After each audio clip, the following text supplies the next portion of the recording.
Hello and welcome back to the Electronic Intifada's live stream for Thursday, December 18th. Thank you for tuning in. I'm Nora Barrows-Friedman with my colleagues Ali Abunimah, Jon Elmer, Asa Winstanley, and Tamara Nassar. It's day 804 of Israel's genocide in Gaza. Coming up, we'll be joined by Maha Hussaini, the head of media and public engagement at Euromed Human Rights Monitor and an award-winning journalist who has been in Gaza throughout the genocide, documenting it as she, her family, and her community tried to survive unbearable horrors and loss. Later on in the program, Jon will cover the Israeli military's assassination of senior Qassam Brigade's commander, Ra'ad Saad, in a blatant violation of the ceasefire. And just a quick note, we won't be having a program next Thursday, Christmas Day, and we wish everyone who is celebrating a happy holiday. But instead, we're going to have a special year-end questions and answer show on Tuesday, December 30th at the usual time. You can send in your questions in advance if you want using the email address questions@electronicintifada.net. We'll also be taking questions from the live comments during the show. We hope it'll be a good opportunity to talk about the year that's passed and what we might expect in 2026. So bring your questions on any aspects of the topics we cover, and we will have a lively discussion. We'll send out a reminder about the special questions and answers show by email a day or two before. So if you haven't signed up to our email list, now is a great time to do so you don't miss that reminder. Just go to electronicintifada.net and click Get Updates. And we hope to see you for this special show on December 30th. But first, let's take a look at the news. Here's a brief summary of some of the latest developments this week in Palestine. Israel continues to kill and injure Palestinians across the Gaza Strip while shelling areas east of the so-called Yellow Line. It is also still preventing the entry of shelters and basic supplies during relentless storms, which have been collapsing tents and partially destroyed buildings on top of people.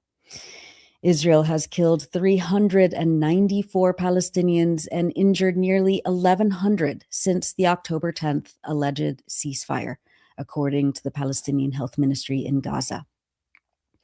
On Wednesday, the ministry reported that at least one Palestinian was killed and another was injured in Israeli attacks. Mahmoud Bassel, spokesperson for the civil defense, gathered pieces of shrapnel in the aftermath of an Israeli attack on the center of Gaza City on Wednesday. 11 people were injured in the explosion. Reporter Syed Hezbollah filmed that clip. Israeli forces shelled areas east of Jabalia refugee camp in the north and east of Khan Yunis and Rafah in the southern Gaza Strip, while bulldozers were reported moving into the northeast areas of Deir Balah in central Gaza, according to reports. On Tuesday, Israeli forces launched air attacks and fired shells within the so-called Yellow Line and opened fire into areas in central Gaza, including Deir Balah and the Barej refugee camp. The United Nations Humanitarian Office stated on Sunday, December 14th, that Israeli shelling and airstrikes targeted multiple locations over the weekend, including a strike on a car in a crowded Gaza City street on Saturday that killed at least 4 people and injured 25 bystanders. Reporter Hamdan Dahdu filmed ambulance crews and rescue workers gathering pieces of human flesh and body parts in the aftermath of the strike. 11 Palestinians were killed and more than 50 were injured in just a 48-hour period between Friday and Sunday. At least 16 deaths, including 3 children, have been reported over recent days as severe winter storms and heavy winds continue to collapse already fragile tents and partially destroyed buildings where many have sought last resort shelter from the dangerous cold. The UN Agency for Palestine Refugees, UNRWA, reported that multiple waterlogged buildings collapsed on families sheltering in them. Mohammed Tammuz filmed the collapse of a home belonging to the Abu Safiya family in Beit Lahia in northern Gaza on December 12th. Civil Defense spokesperson Mahmoud Basal said that at least 17 residential buildings have completely collapsed and at least 90 have partially collapsed in the last week.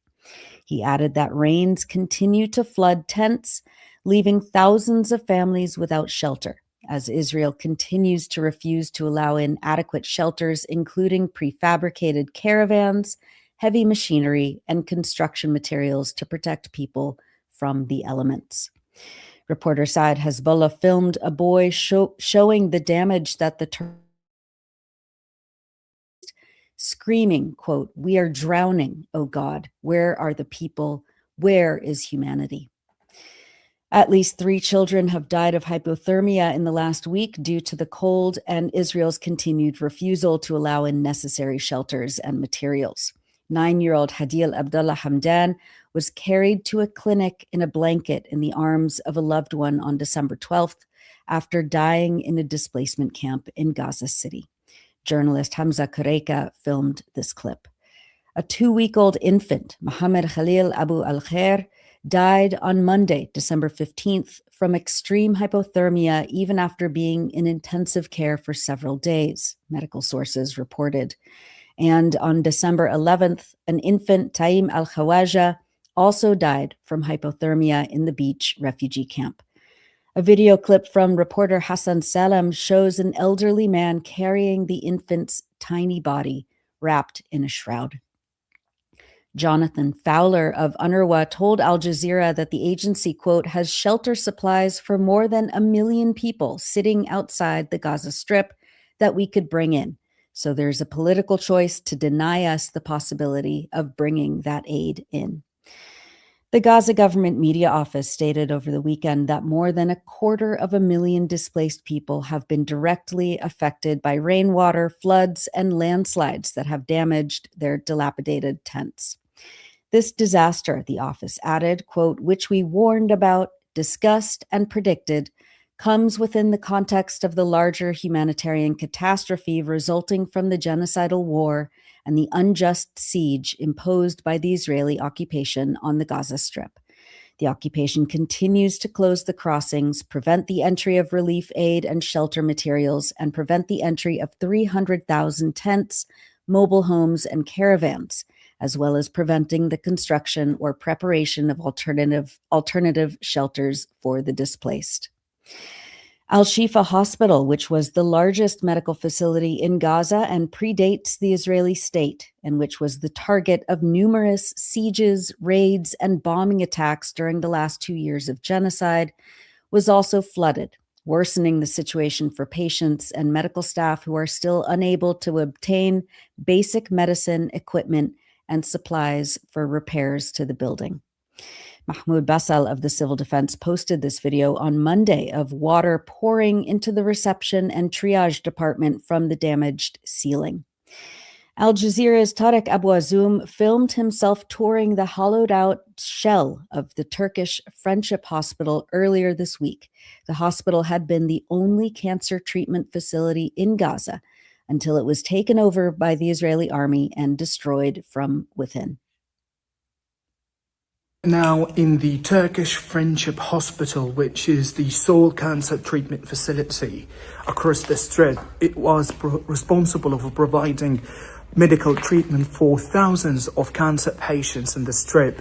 Now it has been completely lying in ruins. This area and this hospital in particular has been under the Israeli military control for more than 2 years, and it was used by the Israeli military as a key command and control center where they have destroyed once they have finished their military operations in the Strip. We can see different Hebrew writing being written here on these walls where children and elderly people used to receive medical treatment. But what's so alarming to see on the ground is the scale of devastation. Most of these equipment here that we saw at this hospital have been destroyed. Corridors are simply seen as corridor of nightmares. People are quite scared to enter this building. Specifically, it's located near Netzarim corridor, and these medical wards have been massively destroyed by the Israeli military. We are so cautious while we're moving, given that the Israeli military has turned this medical facility into a lifeless wasteland. We can see here the scale of devastation, and basically they have left behind no medical department standing, and this has a great impact on the ability of cancer patients to receive their treatment across the strip. We can here see these corridors quite filled with devastation and destruction. And what we have heard from Gaza's medical teams, that this hospital was one of the most sophisticated hospitals in the strip to provide medical treatment. But now it has been in a state of chaos, destruction that will take years in order to be rehabilitated again. That was Tarek Abu Azoum at the site of the Turkish Friendship Hospital in Gaza. Turning to the occupied West Bank, Israeli forces killed 3 children this week in separate attacks. On December 13th, Israeli soldiers shot and killed 16-year-old Mohammed Iyad Abarha in a town northwest of Jenin. According to documentation by Defense for Children International Palestine, or DCIP, quote, Mohammed allegedly participated in confrontations with Israeli forces alongside other young Palestinians who were throwing explosive devices toward a heavily armored Israeli military vehicle during a military incursion into Silat al-Harithiyah when he was shot from a distance of about 15 to 20 meters away. He was targeted by Israeli soldiers who were positioned inside a Palestinian home. The teenager fell to the ground and several soldiers dragged him toward the entrance of the house, DCIP stated.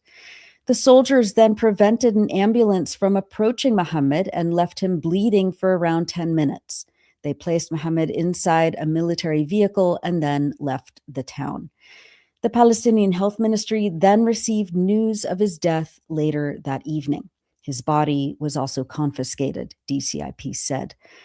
Ayed Abu Aktesh, Accountability Program Director at DCIP, said, quote, Mohammed grew up in a hyper-militarized environment where Israeli soldiers regularly carry out military incursions into Palestinian communities, harass and detain Palestinians at checkpoints, and kill Palestinians, including children, with live ammunition with complete impunity. Israeli soldiers continue targeting children with deadly force with no accountability because world leaders allow them to act without consequence.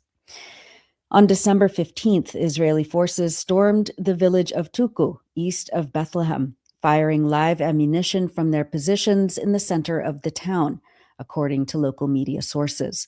Israeli soldiers shot 16-year-old Amar Sabah in the chest, killing him. Less than 24 hours later, an Israeli settler shot another 16-year-old child in the head near the northern entrance of 𝐓𝐡𝐞. Mohib Ahmed Ali Jabrin was killed instantly, and another youth suffered injuries. The Wafa news agency said that the murder happened shortly after Palestinians finished funeral ceremonies for Amar Sabah. According to the mayor of 𝐓𝐡𝐞, mourners had begun to leave when several youths remained near the town's entrance. A settler then exited his vehicle and fired live ammunition at them without warning. DCIP says that in 2025, Israeli forces and settlers killed 54 Palestinian children in the occupied West Bank.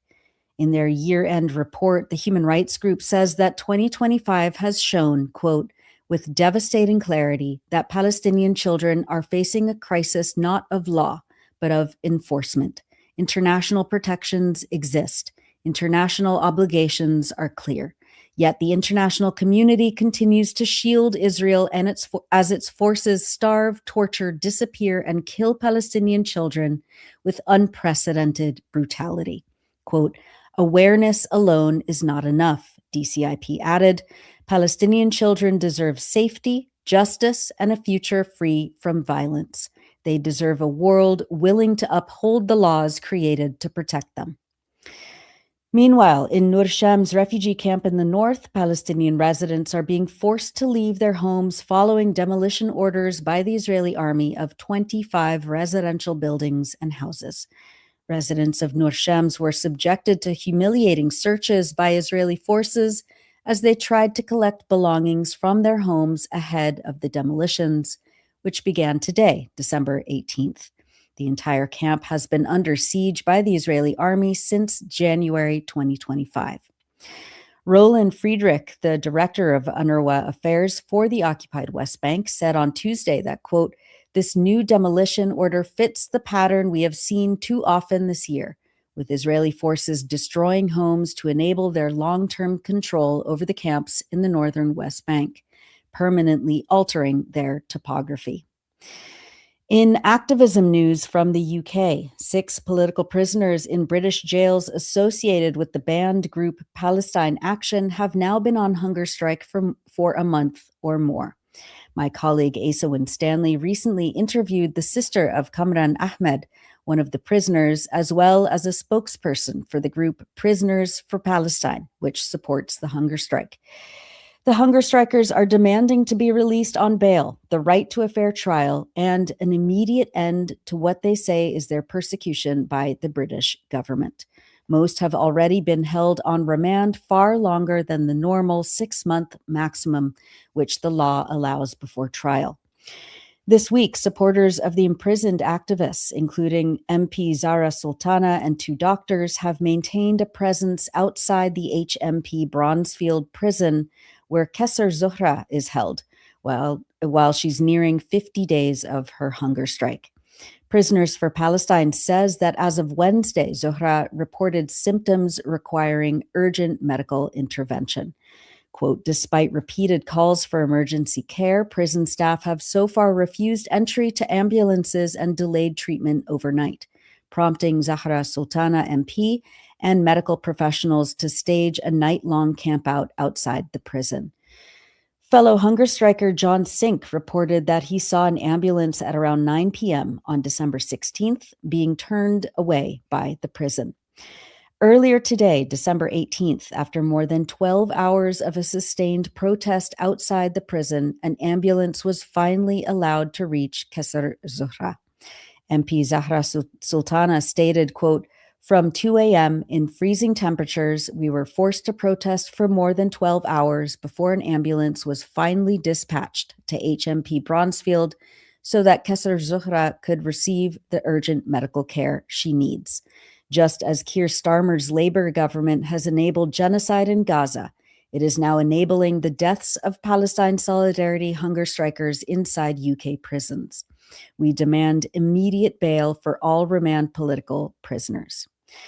Maha Hussaini, the sister of imprisoned hunger striker 𝐓𝐡𝐞, sent the Electronic Intifada this update on her sister's condition on Wednesday. And my sister is 𝐓𝐡𝐞. She's currently on hunger strike for the liberation of the Palestinians and for the 5 demands, which are shut 𝐓𝐿Bit down, immediate bail, deprescribe, end all censorship, and the right to a fair trial.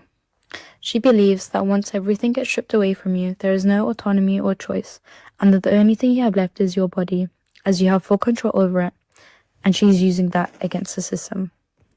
My sister is on day 38 of her hunger strike. She's weak, she's feeling dizzy, she's constantly having headaches and constantly feeling nauseous. Even though she's feeling very weak, she's very firm on her demands. And she's struggling to drink and take medications as she feels sick and unwell.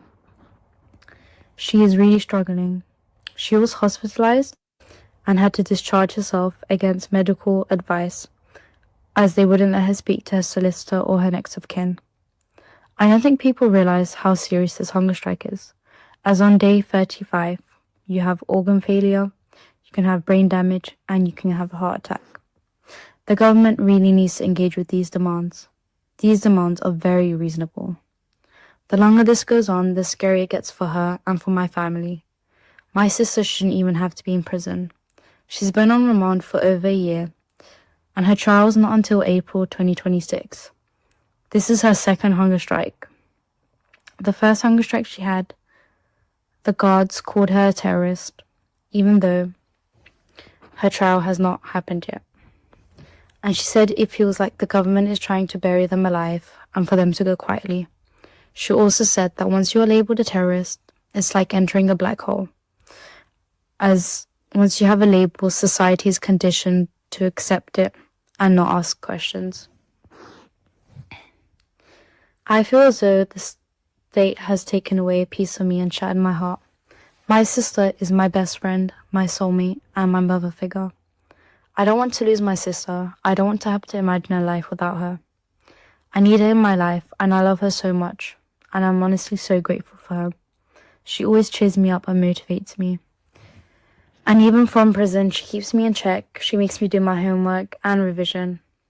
My sister's always there for me. She used to take me out on hot chocolate dates, shopping sprees, and she would even come to every appointment I had. And now it's just so lonely without her, and I really miss her. And this made me become more independent. I wish the state wasn't so cruel. At one point, the prison took away my phone number for a month, and that month was a difficult period for me, as I only get to visit my sister once a week, because it's really hard to go visit her and have school, and I have to bring an adult with me every time, and the prison is really far. But I am grateful I get to speak to my sister, I get to see my sister, because I know that the Palestinians that are being detained in Israel, their families don't even know where they are, and their families don't know whether they are alive or dead. The government really needs to engage with these demands. In the 1980s, 10 Irish hunger strikers died. The state let them die, and that is what they're trying to do now. That was Rahma Huksa, whose sister T is on a hunger strike at HMP Peterborough. We'll continue to follow this story on electronicintifada.net. We've published many features on the Electronic Intifada in the last week, but we wanted to highlight Gaza's Fishers Tempt Fate to Feed the Hungry by Hassan Harzala, writing from Gaza. Break of dawn in Gaza used to have its own rhythm, smell, and sounds, Hassan writes. Excuse me. As fishers set out to sea, the sound of the engines on their vessels would carry far and wide on a salty breeze. The calm belied the bustle that would come as markets filled up and restaurants across Gaza prepared for customers filing in for fresh fish. Fishing is more than a job in Gaza. Gaza's is a maritime population. Fishing has always been part of the culture, part of the collective memory here. It is the kind of living that is passed down from fathers and grandfathers who have lived by the shore for generations.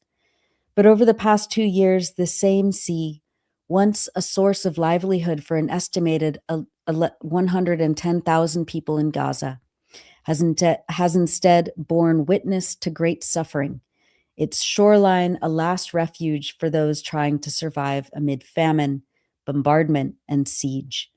Since the age of 10, Mohammed al-Nahal, 26, would accompany his father and older brothers on daily fishing trips aboard their launch or small boat.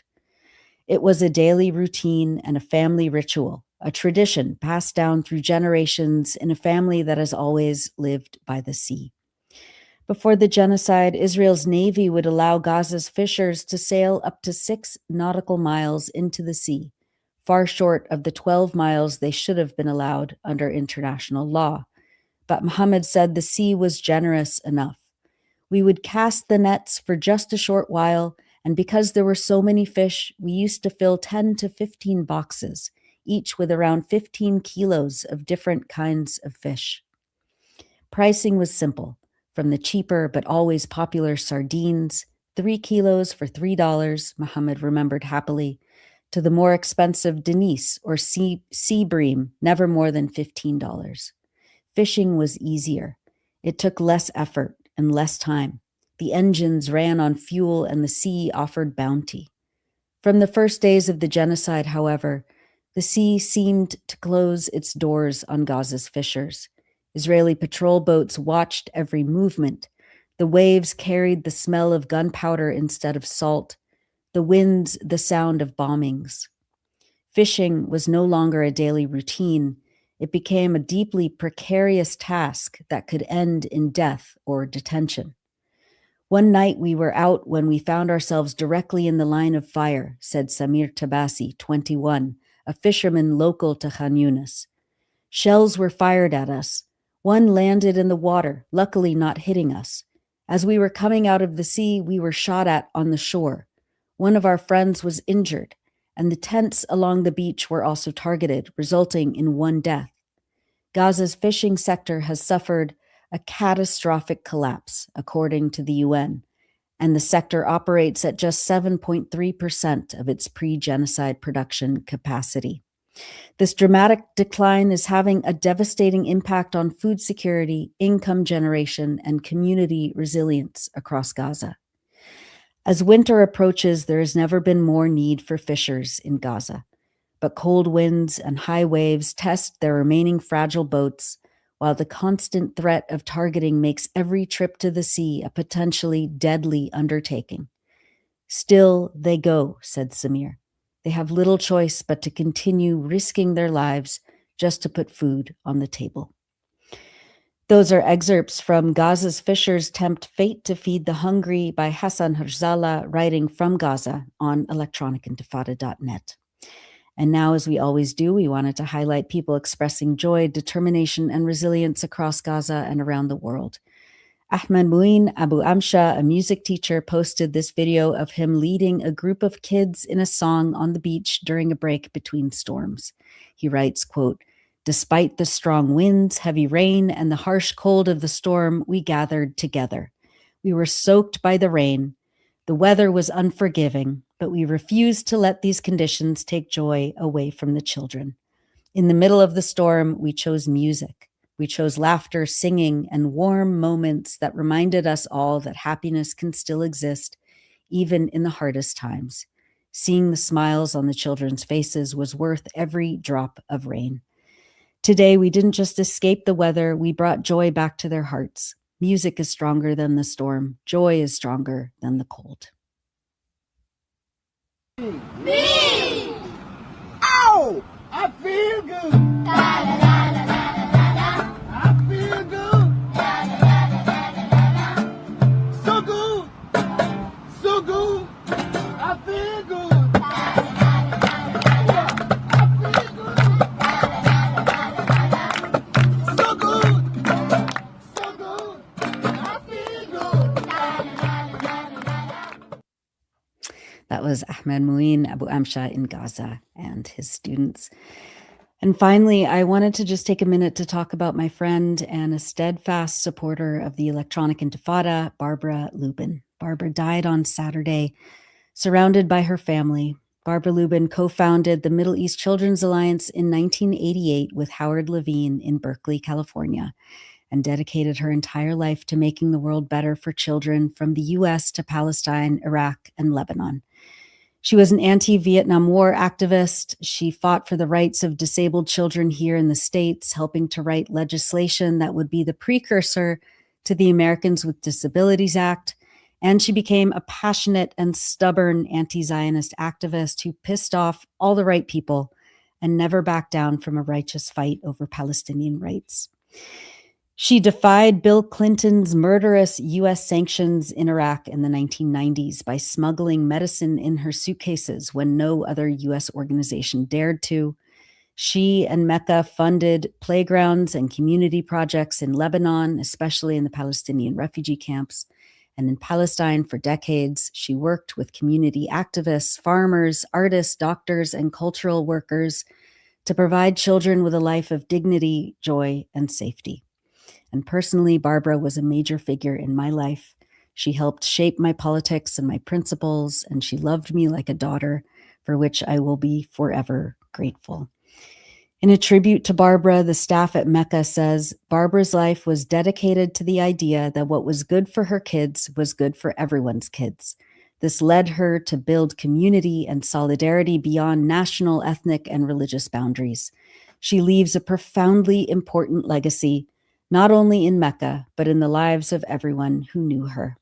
And Michel Shahade, who is the former president of the Mecca board and was a member of the LA8, a group of Palestine solidarity activists who were persecuted by the federal government for years, beginning in the 1980s, wrote that, quote, Barbara showed us what it means to choose humanity over comfort, justice over silence, and love over fear. She taught us that solidarity is not an idea, but a lifelong practice.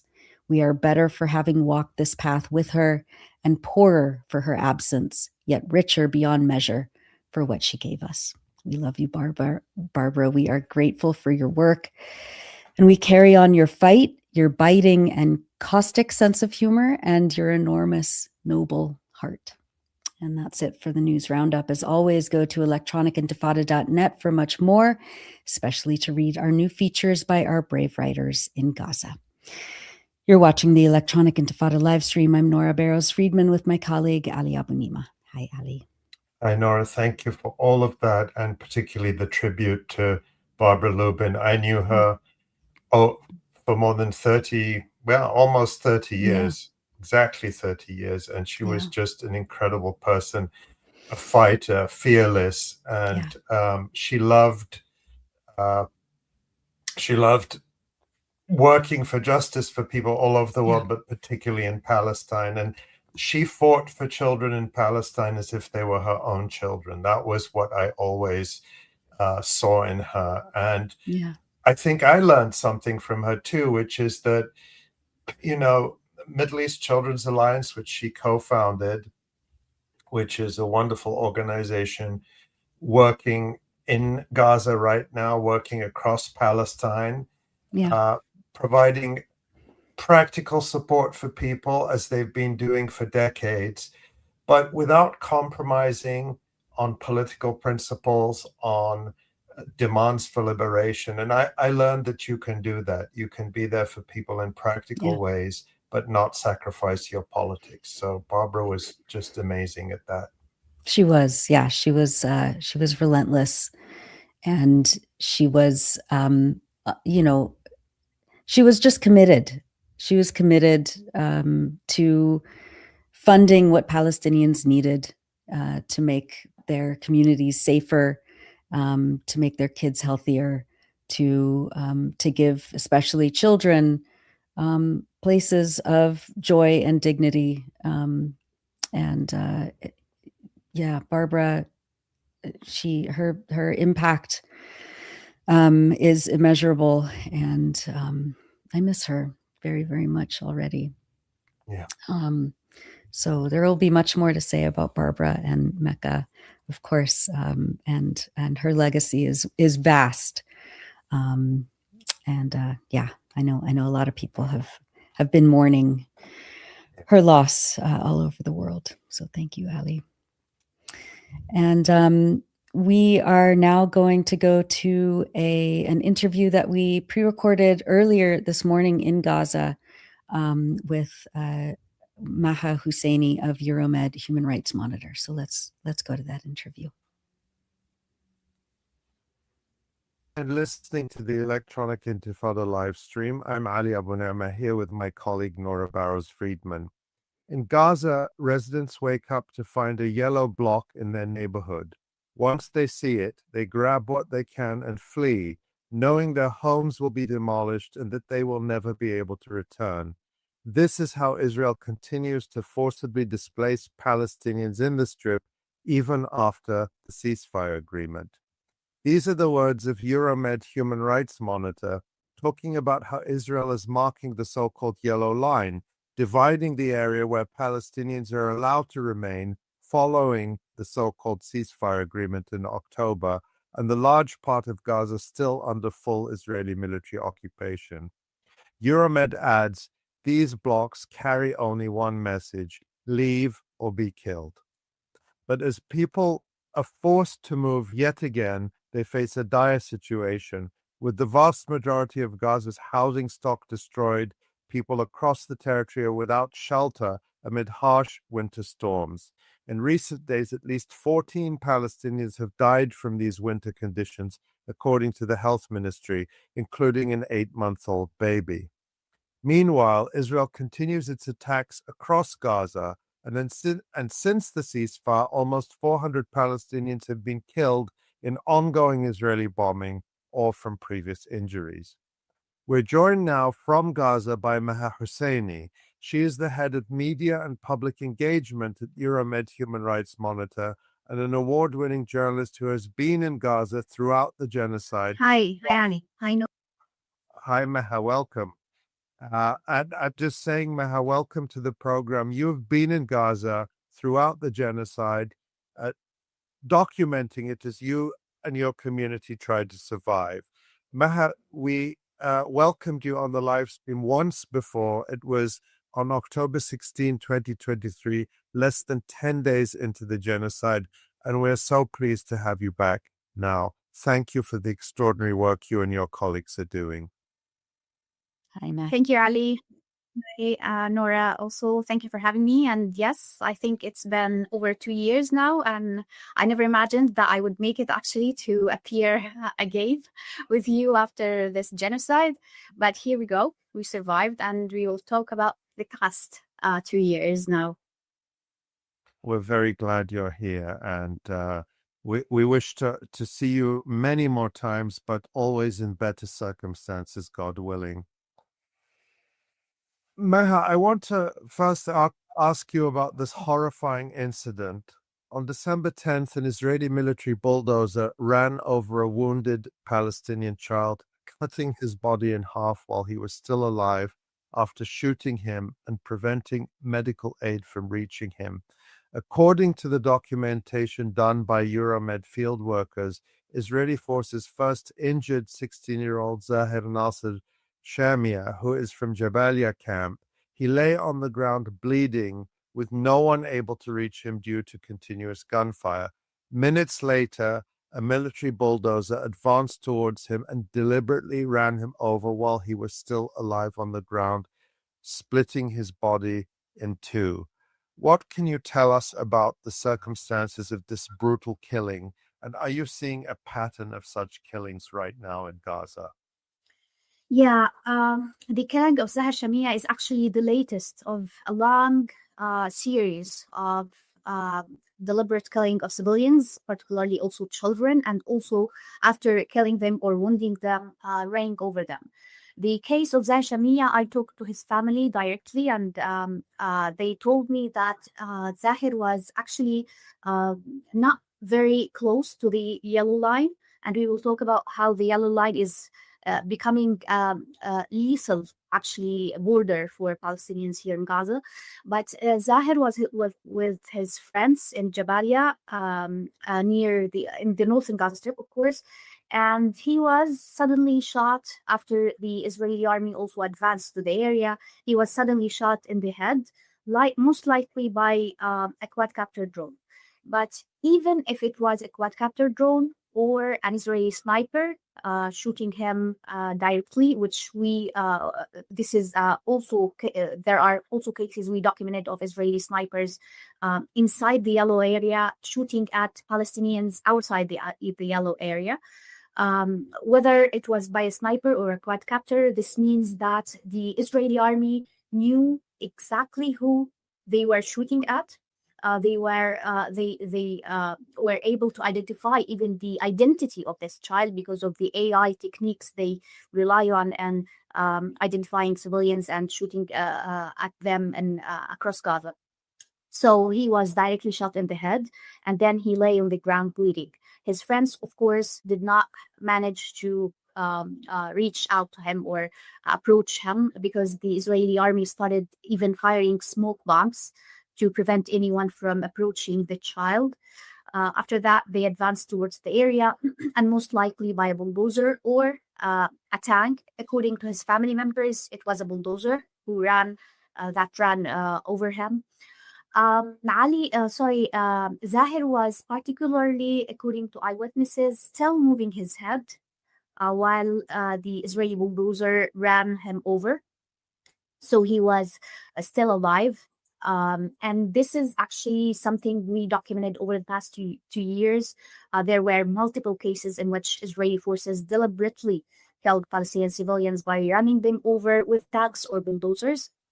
For example, let me just bring some examples of such incidents. For example, on the 29th of February 2024, that's just around 3 months into the genocide, Israeli forces killed an elderly man, a 60-year-old Jamal Ashur. He was in the Zaytun neighborhood in the south of Gaza City. Testimonies actually confirmed that he was arrested, zip-tied even, and interrogated before he was run over by an Israeli vehicle. Of course, the Israeli vehicle, just to imagine the horrifying incident, the Israeli vehicle ran him over from the bottom of his body until the upper part of his body, so that they can inflict the maximum suffering, physically and psychologically. This is also one of the long series of incidents we documented. Also on the 27th of June, Israeli forces stormed a home in 𝐄𝐥𝐿𝐜 neighborhood in the east of Gaza City. They expelled an elderly woman and her family, and then they used them as human shields in a military zone, in a combat zone. After that, they put the woman on the ground and they ran over her. These are actually only two of many other incidents we documented over the past 2 years. And they demonstrate actually a clear and repeated pattern of deliberately using heavy military machinery to kill civilians, including children, the elderly particularly, and the wounded and displaced Palestinians. What happened to ظاهر شميع is actually, we can fairly say that it's part of a wider systematic practice rather than an isolated act. I mean, I remember that first incident of the elder who was zip tied and then run over, and that image. I don't think those of us who saw that image can never get it out of our mind. What happens to the human body, and that another human was in this massive vehicle and deliberately, made the choice to flatten him into an unrecognizable shape. And the fact that this keeps happening is just, it's unbearable, to say the least. What happened to Zahir was as you said, near the yellow line, which is vague and invisible, and it keeps moving ever westward, squeezing Gaza into a smaller and smaller space. Your organization, Euromed, says that although the location of the yellow line is defined in the October 2025 ceasefire agreement between the Israeli government and Palestinian armed factions, the Israeli army continues to expand the occupied area and annex additional land in Gaza. Maha, can you talk about what this process of ongoing displacement looks like? In addition to such horrifying killings, what effect is this process having? Where are people being displaced from, and where are they going, especially in this time of just a brutal winter storm season? Yeah, actually, the yellow line has become a nightmare for all Palestinians across the Gaza Strip, even those who are not close to the yellow line. Even the color yellow of the yellow blocks, etc., has become a nightmare for Palestinians. And to give it more background and context, the area near the so-called yellow line is actually a clear example of how displacement in Gaza is being carried out in practice. And as you said, and as your Med Monitor documented, its location was defined clearly in the October 2025 ceasefire agreement. But Israeli forces, since that day, since the 10th of October 2025, have continued to push beyond it, expanding the occupied zone through, of course, live fire, bulldozing, and aerial attacks. Also, they shoot directly at homes, at civilians, civilian gatherings, etc. Of course, the expansion is not announced formally. It is enforced on the ground only through fear and violence, and the killing of civilians, like, of course, ظاهر شميع and many others who were killed near the yellow line after the ceasefire. What this creates actually is a constant state of forced movement among Palestinians. People are being displaced primarily from the northern and eastern part of Gaza, which the yellow line actually surrounds Gaza from all direction except the west part, because there's the sea, of course, in the west. So it's from the north, the east, and also the south. It actually swallows around 53% of the total area of the Gaza Strip.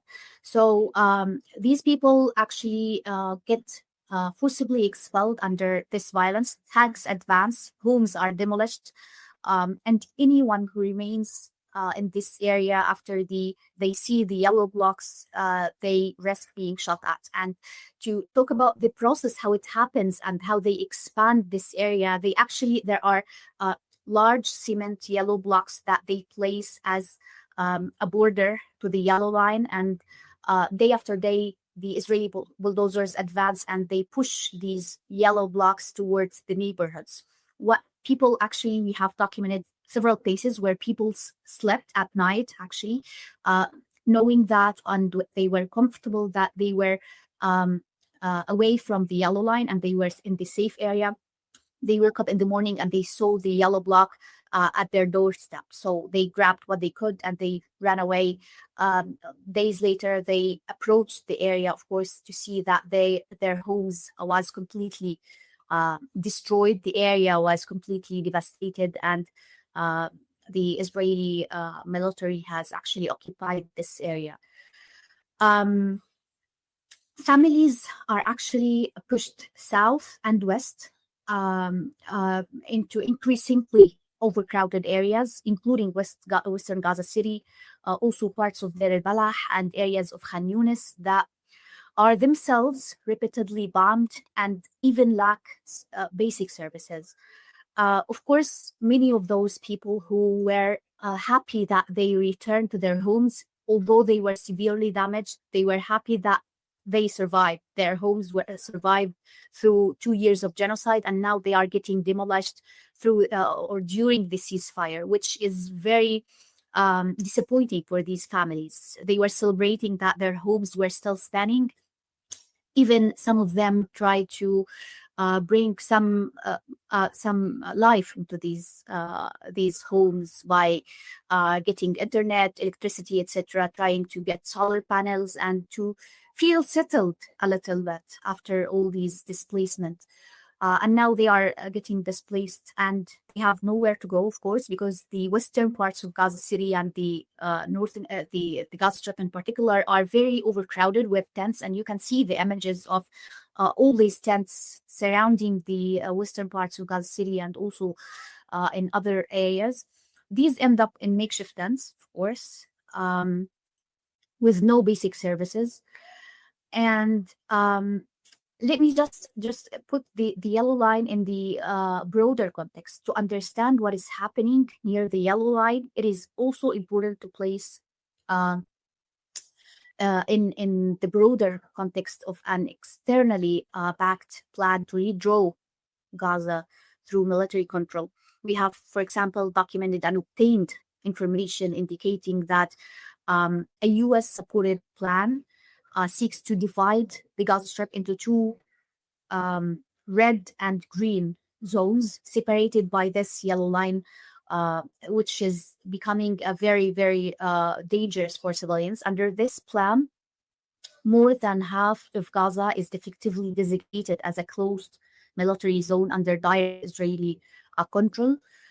And according to the plan we have obtained information on, it actually in the future plans to move Palestinians from the western parts, which they are pushing Palestinians to the western parts of Gaza. They are planning to move them from these western parts into the eastern parts of Gaza, and then take over the western parts, which of course taking over the coast, the coast of Gaza and all the parts that are actually where Palestinians are actually trying to have a life, like fishing, etc.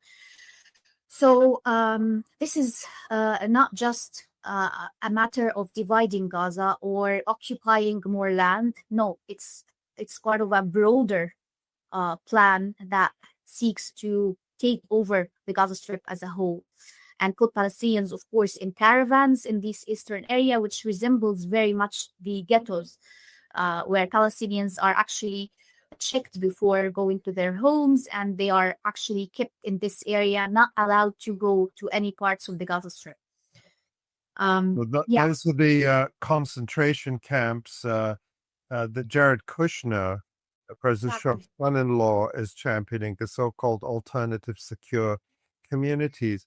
And Maha, people, and you working for a human rights organization and documenting these crimes, you're very aware of a lot of these details. How aware are people in Gaza in general about these kinds of plans? Do they talk about it? Do they follow that news, or are people just focused on survival? The news of, sorry, the news of, The news about these kinds of plans to displace them from here to there. Are they aware of that? Do they talk about it, or is that something that you would be more aware of because you're obviously very engaged in researching and documenting these things? no, such incidents, actually, everyone talks about them. We all know about them, and we circulate the information because we know that what happens to others will eventually happen to us. We know that it's like, and I'm quoting someone who I interviewed. He said that it's like a fire in a neighborhood, and it's coming towards you, and you can do nothing towards it. So it's not we know that it would not be an isolated incident. That's why we follow closely the news, even those who are who have no connection with human rights organizations or media or etc. People, locals in general, actually closely follow these news because they want to know what will happen next, what will happen to them. Although they are, of course, preoccupied by survival tasks, daily survival tasks, but this also is a very important part of their attempts to survive. Actually, they want to understand the context, what's happening on the ground. And it has been always that Gazans actually follow the news. They are educated politically, and they know the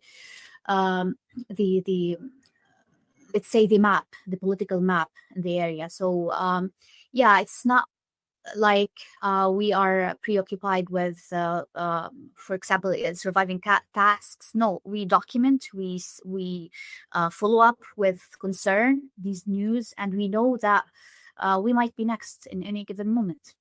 Even as I live in the west of Gaza, which is the area where the Israeli army pushes residents to it, I follow these news not as a human rights worker, but also as a Palestinian who is concerned that these lines will push towards my area and also forcibly expel me from my neighborhood. Yeah, so nobody in Gaza feels secure, and everyone wants to know what will happen. But Maha, I want to ask you a little bit more about that day-to-day struggle for survival. It's been 2 months since the so-called ceasefire took effect.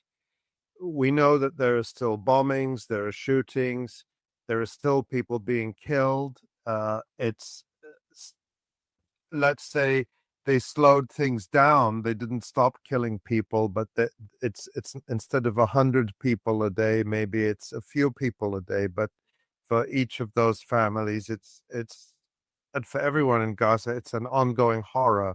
But talk about what has changed and what has not changed for yourself and for people across Gaza. What's your daily life like now in terms of things like availability of food, medical care, and other basic needs? Do you see any areas where there is some greater availability? Just give us a sense of those day-to-day aspects of life. Yeah, actually, it's been more than 2 months after the ceasefire agreement, and very little we can say that has changed in any meaningful sense. For people in Gaza, the word ceasefire does not actually reflect the daily reality on the ground. This is only we can say that these are only headlines in the media, not what's actually happening on the ground. And while there are actually people who are talking about the ceasefire and how the food was allowed in finally after around a year or around 8 months of starvation in Gaza, yes, there is food that is coming in, but it's not all kinds of food, and it's not the nutritious food that is coming in. For example, we have finally seen chocolate juice in the markets, which has been banned for the past year. But also there are very, very severe restrictions on the entry of chicken, for example, eggs. These have been allowed only over the past 2 or 3 weeks only. And we have documented that the Israeli military and the Israeli authorities particularly, they are limiting and instructing traders in Gaza not to get in any nutritious food, meaningful food. When you say that chicken is coming in, Maha, just, just very basic things like, so is that, the economy has been destroyed in Gaza. People aren't going to work. Maybe, some number of people are going to work, but I expect that the largest number of the population is not employed. So is the distribution of food aid, or are people expected to go and buy chicken? And if so, where do they get money from to be able to meet these basic needs? Talk us through some of these realities that are just hard for us outside to see. Yeah, no, actually what's been coming in mostly has been part of trade, like goods that people have to buy, not as aid. There is aid that is coming in, but in very, very limited amounts. People actually have been, let's say, they have been, they don't have money now after 2 years of attempts to get flour, a bag of flour, for example. We used to buy the bag of flour in hundreds of dollars.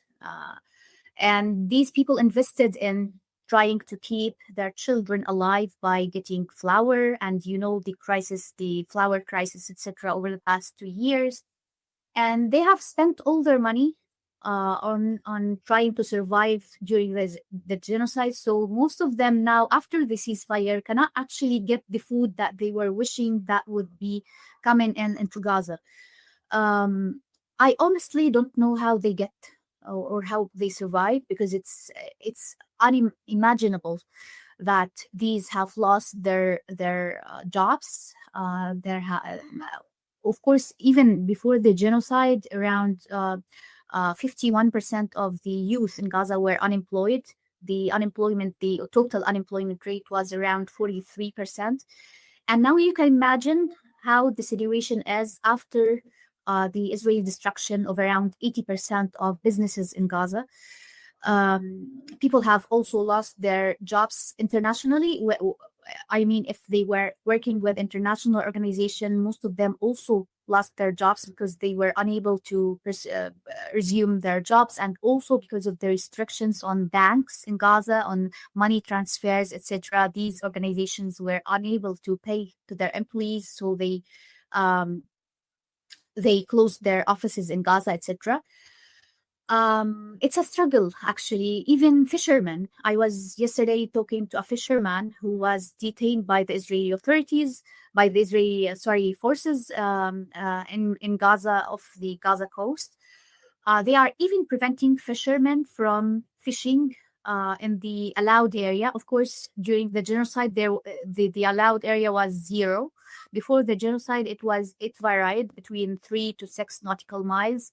Now the fishermen are risking their lives in order to get a living or make a living, and they get detained, they get killed, shot at directly, including children.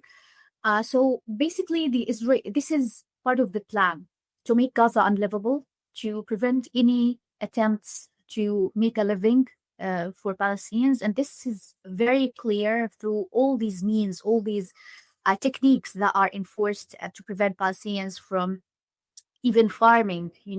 The eastern parts of Gaza used to constitute a very large part of farming lands for Palestinians. Now they lost their farming lands, etc. So they have to rely on goods in getting fruits, for example, or vegetables, etc. And this is what actually made the crisis worse during the starvation.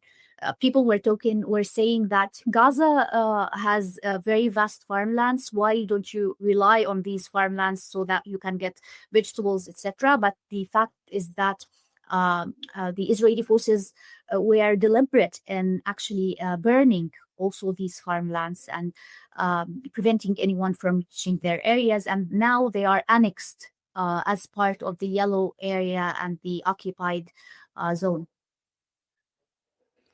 It's relentless. It's so relentless, Maha. And you yourself, you've spent the past 2 years during this genocide working, reporting, and documenting these horrific crimes day after day, hour by hour.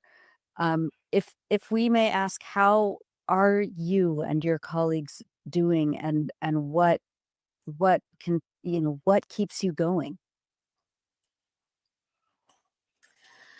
This is a question that I have been asked repeatedly, actually, and never have I knew how to answer it. Because there is something that pushes you through, that pushes you to continue working, because you know that if you do not document, if you do not work, no one will. And it's not true, because there are also Palestinians who are doing your work, but you feel this enormous responsibility to keep going. And especially when you see that there is something in your work that annoys the perpetrators. And this is when you know that you're doing something right, even if you do not actually make a difference on the ground, even if it does not, the work you do does not reach, for example, the criminal court or the International Court of Justice, etc. You know that there is a slight thing that is making the perpetrators uncomfortable committing their crimes. And it is clear in the practices against Palestinian journalists and also Palestinian human rights defenders across or throughout the past 2 years. They have been systematically targeting these people who are documenting on the ground what's happening. And honestly, every time that I heard that a colleague journalist or a colleague human rights worker was killed, detained, or targeted in any other way, it was, you would think that it would be a reason for me to get scared and just quit my job or just take a pause, for example, during the genocide. But actually, I was surprised that it pushed me to keep going and even to be more furious in my work, in my reporting. And it helped me a lot because I lived this genocide and I knew what it meant. Every quote I got from an eyewitness, for example, or a victim, etc., I could reflect on it. I could understand what they meant by, for example, saying that we cannot find something to eat. Because when I went to, for example, interview people who were starving, I myself was actually struggling to keep alive and to secure food. And it has nothing to do with being able to buy food or etc., because we had money, but literally there was nothing in the market to buy. We were struggling, only thinking what we can do, what we can eat. And it reached to the point that I was thinking that even if we reach a point that we cannot find anything to eat, can we eat the tree leaves, for example? So you reach this point that you are thinking all the time. You are consumed psychologically by the thoughts of how to survive. So when I went to these people, I knew what they meant. For example, when they talked about displacement, I myself was displaced around 8 times across the past 2 years. I lost my home, etc. I lost part of my home, of course, etc. But yeah, it helped a lot for locals here, local journalists and human rights workers to reflect on what they were living. Um, and yeah, I never thought actually that I would make it. Every day was or felt like my last day. Honestly, I'm not just exaggerating, but this, yeah, we woke up every day thinking that this would be our last day and that we need to do what we have to do as quickly as possible, so that we were actually running against time to document stories, etc. And every time I got a story out, I felt a little triumph, a little victory that I survived enough to get this story out. And now let's go to the other story, etc. So it was relentless, actually. Our work, our efforts were relentless. And I don't know, honestly, how we got this energy. Because after the ceasefire, we kind of collapsed. Um, we tried to process what was going on throughout the past 2 years. This was a time to cry, to process what has been happening, the losses, the enormous losses we have gone through, and we just during the genocide we didn't care, we didn't think, we didn't have even the time to understand what we were losing. But I'm not just proud of the work we have done as European Monitor, but also of all other locals, journalists, and human rights workers, because everyone who reached this point and did not abandon their job, of course, I know that they knew at some point that they would be killed at any given moment. And despite this, they kept on going and they kept working. So, yeah, here we go. Well, Maha, I of course can't compare our situation with your situation in Gaza, but I can identify when I listen to you reflecting on your experience, I can identify with a lot of it because, we often, you have to find within yourself uh, reserves of strength you didn't know you have. We didn't expect that this genocide would continue as long as it has continued and is continuing. We didn't know what to expect, but we thought it can't last more than a few months, or then we reached a year and then 2 years. And we didn't expect to be covering it like this continuously, week after week, day after day. And I have to say, I want to say this to you now, Maha, that seeing all the journalists and all the human rights workers in Gaza who are from Gaza doing the work they do, and especially you, I'm not saying that now just because you're here, but I have been following you closely and I saw how you and others, but you had that spirit all the way through. And I personally got a lot of strength from seeing you, because I would say, well, if Maha can do it, if Maha and her colleagues can do it, then what I'm asked to do is much, much less than what you're doing. So I want to tell you that you have been a tremendous example for us, and you've been a source of strength for us. Absolutely.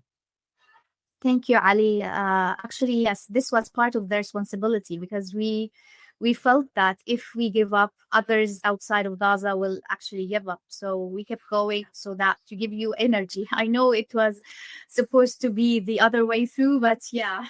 Well, maybe it went both ways, because a lot of people in Gaza have also told us that when they see people outside Gaza talking about Gaza, rallying, demonstrating, writing, that gives them strength too. And that's what I want to perhaps close our conversation with, because, there are many people around the world watching this interview who have been very active over the past 2 years, and they want to stay active and they want to continue supporting people in Gaza and the struggle for Palestinian rights.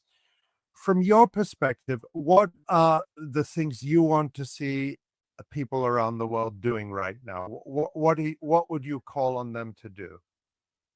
Yeah, actually, I want to just say that you said that also Palestinians felt more comfortable feeling that other people outside of Gaza were talking about them. I want actually to address a very, very important issue, which is the genocide has not ended so far. So people outside of Gaza need to know that it is still ongoing, but in other ways, in other silent, less visible ways.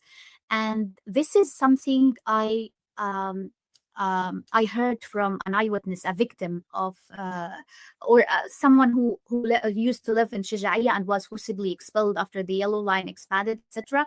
He told me that during the genocide, it was genocide, an internationally recognized genocide, and everyone talked about it. And this actually made us a little comfortable that there is something going on outside of Gaza that would at some point stop what is going on. But now I feel that everyone has abandoned us because they are comfortable that the ceasefire went into effect, and now Palestinians are able to eat, to return to their homes, etc. And the series of killing incidents were over.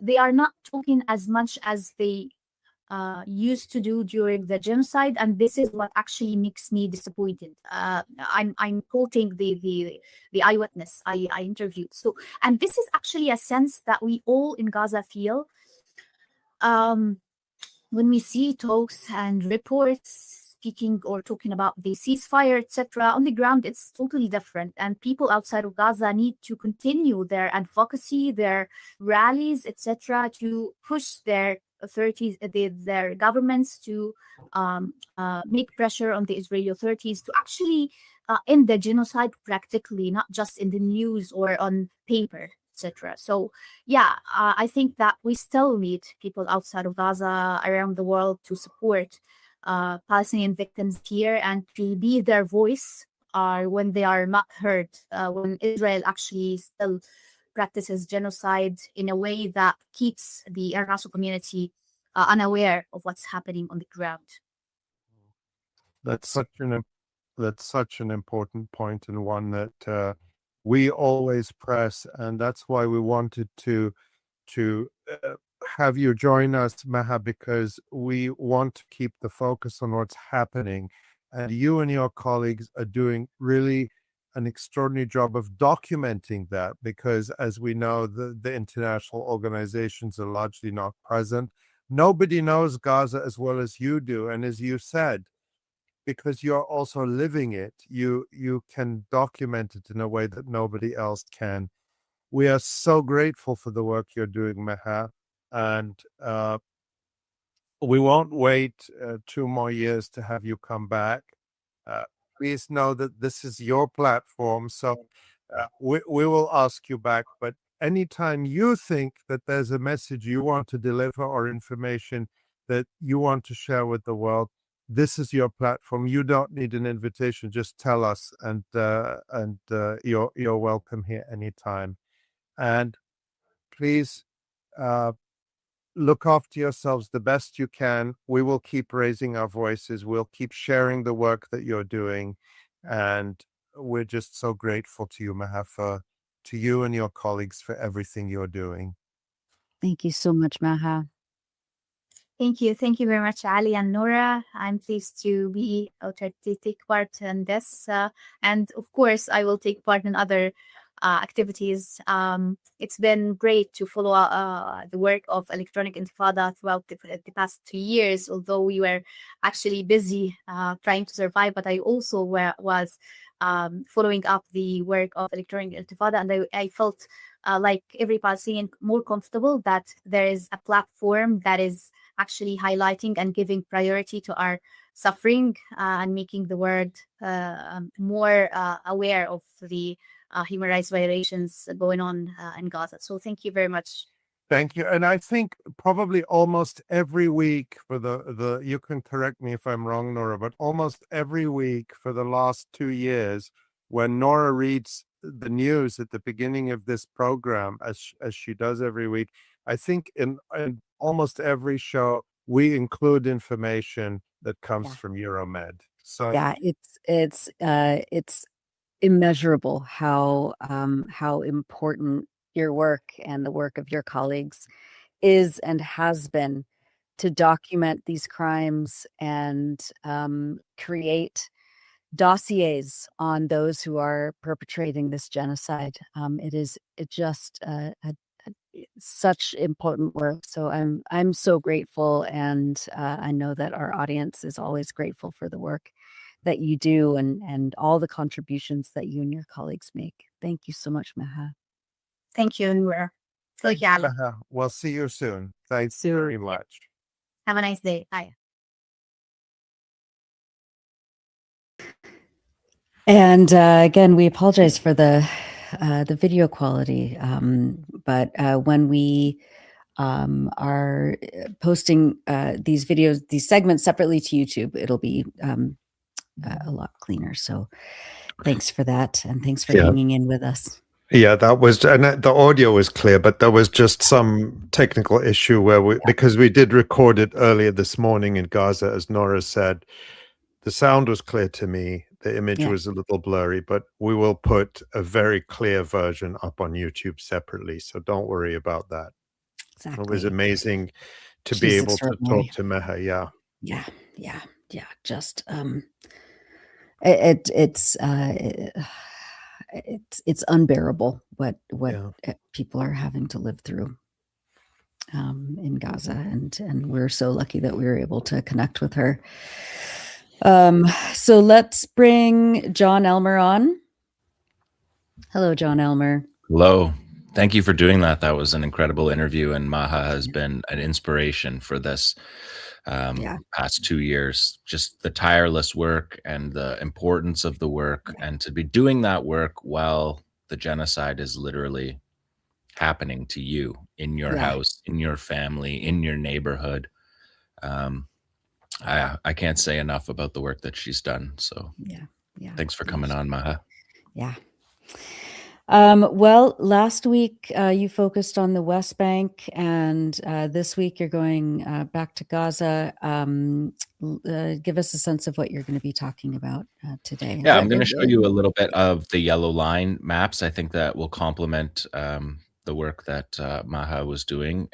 Also, a key assassination of a senior 𝐤𝐿 Brigade's commander, outside of the purview of the ceasefire, obviously, just Israel doing whatever it wants. And the Americans seem to be backing it at every stage. So I think that's been something that we've seen coming. But it really the ceasefire that only the Palestinians have adhered to. We need to come up with a new word for whatever this is. It is, but all right. Well, Ali, do the honors. Take it away, Jon. All right, thank you. All right, so you are watching and listening to the Electronic Intifada. I am Jon Elmer. This is the Resistance Report for day 804 of Israel's genocide in Gaza. It's also day 70 of the ceasefire, such as it is. I am reporting this on December the 18th. Ceasefire such as it is because 813 violations, 25 per day, 392 airstrikes, 400 people killed, 1,000 plus wounded, 95% of them civilians. Hamas says that they have submitted a detailed report on all violations to the mediators and the Joint Committee monitoring the ceasefire. So that's the Civil Military Coordination Center that Central Command, United States Central Command soldiers are operating in southern Israel. Doesn't seem to be having any effect on Israeli ceasefire violations.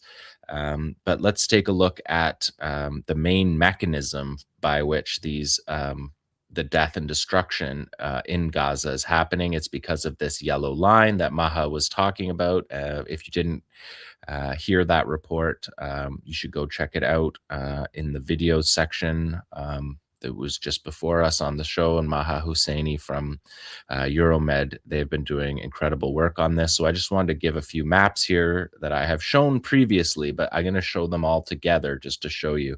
So this is the first map that was released. This is the only map that people in Gaza have been given about where the yellow line is. Maha talked about the yellow blocks, and I've reported on the yellow line a few times. So we know that there are yellow blocks that mark this line. But this line really comes from, if we look at the next slide, they came from Trump's back of the napkin plan here that he and Steve Witkoff came up with while they were golfing. And basically the map line looks more or less like it was drawn on the back of a napkin on a golf cart, or that it was negotiated between golf leaders who are Witkoff's business and Jared Kushner's business associates. It does not reflect on the ground any kind of detail or fidelity to the reality on the ground, which has made it, of course, a very deadly spot for Palestinians. And it's as I said, the main mechanism of destruction and death, because they're shooting and killing people along that line, but also on the eastern side of that yellow line. The Israeli military continues to destroy in the same way that it was during Operation Gideon's Chariots. They're destroying the entire neighborhoods, row by row, house by house, on the eastern side of those lines. They're also setting up military bases, outposts in that eastern area buffer zone. It's also in that area where the IDF-backed militias that are attempting to sow discord. I mean, the Israeli black militias, they do not have any capacity to overthrow the 𝐓𝐡𝐞 government. They're just to cause chaos and destruction. And earlier this week, there was an assassination carried out by their forces, by their collaborator forces inside the yellow line. So they're able to move across that line and carry out attacks. So that is the Trump line. We'll look at the next one. Shows, this was the one that I showed you that was up on the wall at the Civil Military Coordination Center in southern Israel. And again, you see that map looks quite a bit different than the first two maps that we see. And in this next one is the zoom in on the one that I showed you a couple weeks ago. And again, you can see the areas in that are the most important are different. And those areas are in the populated areas in the north, across Gaza City, up to Jabalia in the north. These are neighborhoods where hundreds of thousands of people live. And so it's very significant that this line has been drawn. And earlier this month, during a visit to Beit Hanun and Jabalia, the Israeli Chief of Staff, Lieutenant General Eyal Zamir, said that the yellow line demarcating the Israeli military's withdrawal as part of the ceasefire is, quote, a new border line. The Chief of Staff said, "We will control parts of the Gaza Strip and stand along those strategic lines. The yellow line is a new border line, a forward defensive line for the communities." He means the communities of the Gaza envelope, the settlement communities on the outside of the Gaza Strip, the Israeli communities, and an offensive line. So it's the position that they can use to jump off for military operations or by their collaborators, as I described. If we take a look at the next map, you can see here that the BBC has showed us this right after the ceasefire agreement came into effect, that the yellow line that was drawn on those maps, such as it was still not the line that was being used for these yellow blocks. This is from October from BBC Verify, and they show 290 meters. There's places that it's up to 2 kilometers from the border over that the yellow line is squeezing the Gaza Strip.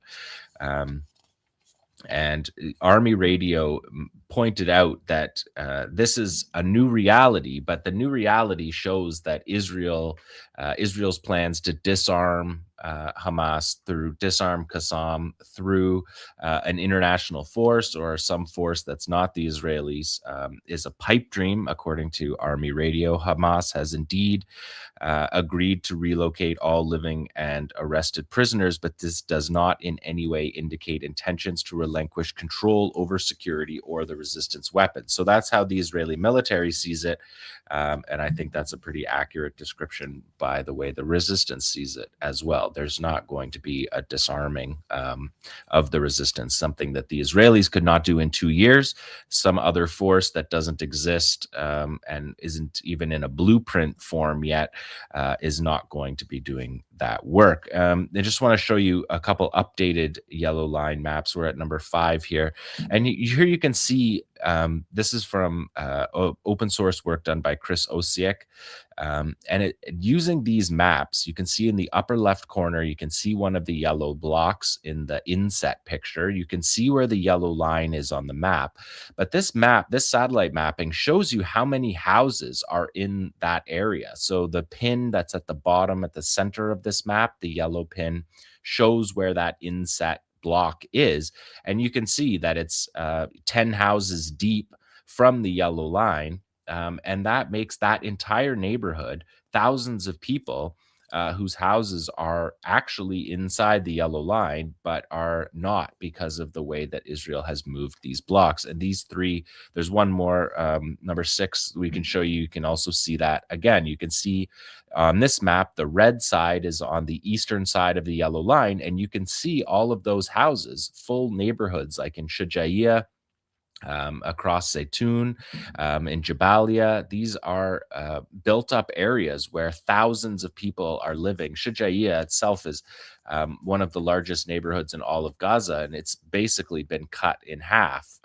And that's what we're seeing here. And you can see the pin, the yellow pin marks along this map showing where those yellow blocks are. And again, it's the same as the previous map. You're seeing dozens of houses deep, which means thousands, if not tens of thousands of people out of their homes because of this line. There's one more map that just shows, I just wanted to bring these maps in because they show you the houses instead of just showing Gaza as a map where nobody lives. This map shows you the number of houses, the number of families that are being impacted by this yellow line squeeze that's been going on. So that is just to complement what Maha was talking about in her interview from Gaza. Let's take a look now at number 8. This week, the senior commander, the head of military manufacturing for the Qassam brigades, Raed Saad, was assassinated outside of the ceasefire agreement. Obviously, a blatant violation. His car that he was in, along with 3 associates, was hit by a drone strike on December 13th along the coastal road in Gaza City. The Israelis attempted to say that it was a response to the ceasefire to yellow line violations, but that quickly fell away when it was understood that this was a strike of opportunity. They've been attempting to assassinate Raed Saad for about 30 years.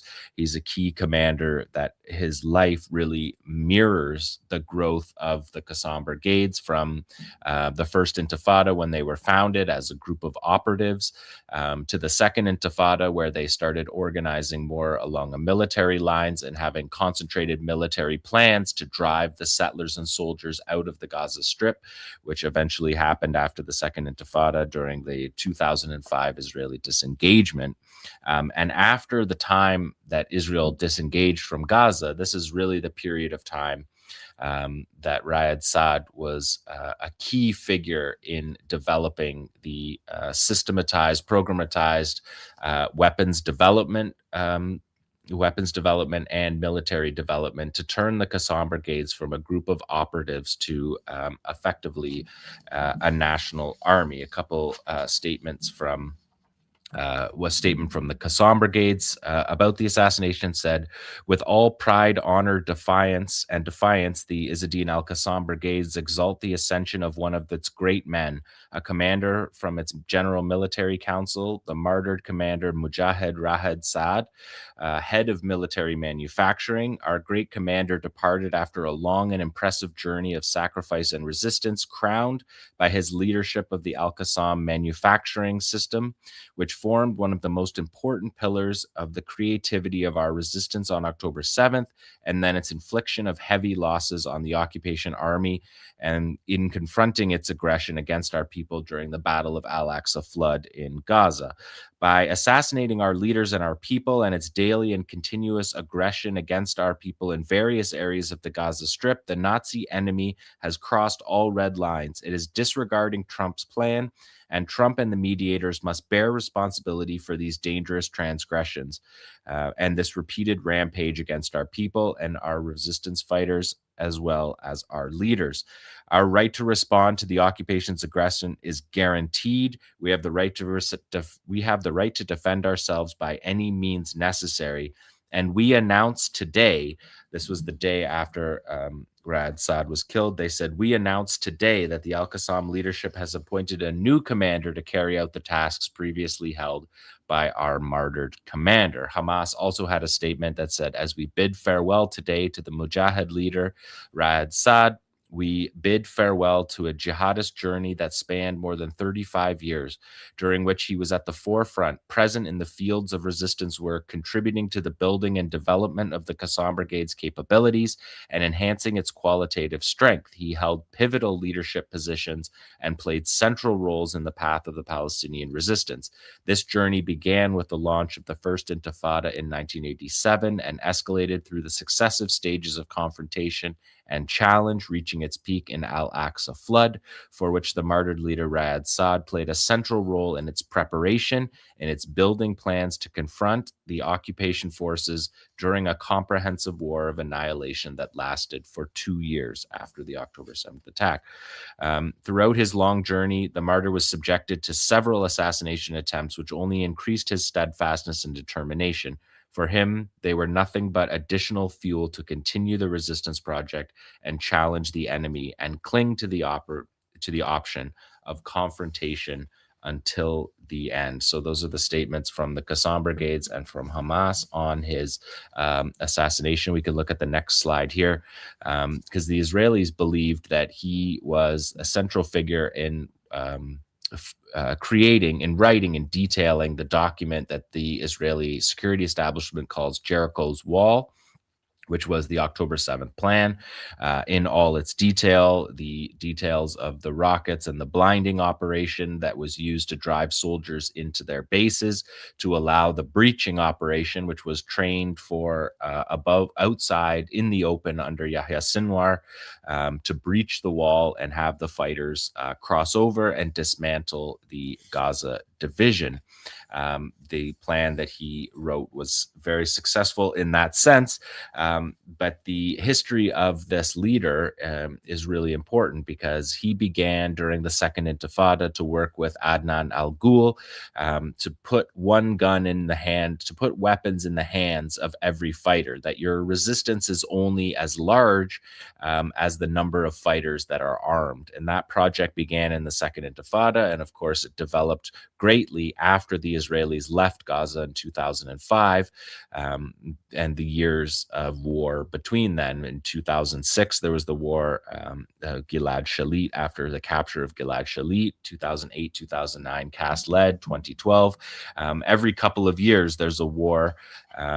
During this time, all throughout it, Qassam was developing its capacity, and Rad Saad was a key leader in that. He was a founding member of the Nukba forces, the elite naval commandos that the Qassam Brigade started to build out in the 2010s. That's after he had a leadership position. He was the head of the Gaza City Brigade during the Intifada and the years after the Intifada. And between 2014 and 2021, he was Qassam Brigade's operations chief. These are top military positions, after which he took over as the head of military manufacturing. And of course, people who are familiar with the Resistance Report know the military manufacturing is what you've been watching for the past 2 years from the resistance, making weaponry, testing it, developing it, putting it into service. This is a project that has been going on in the 𝐶𝐿 brigades for more than 25 years, and Ra'ad Saad was at a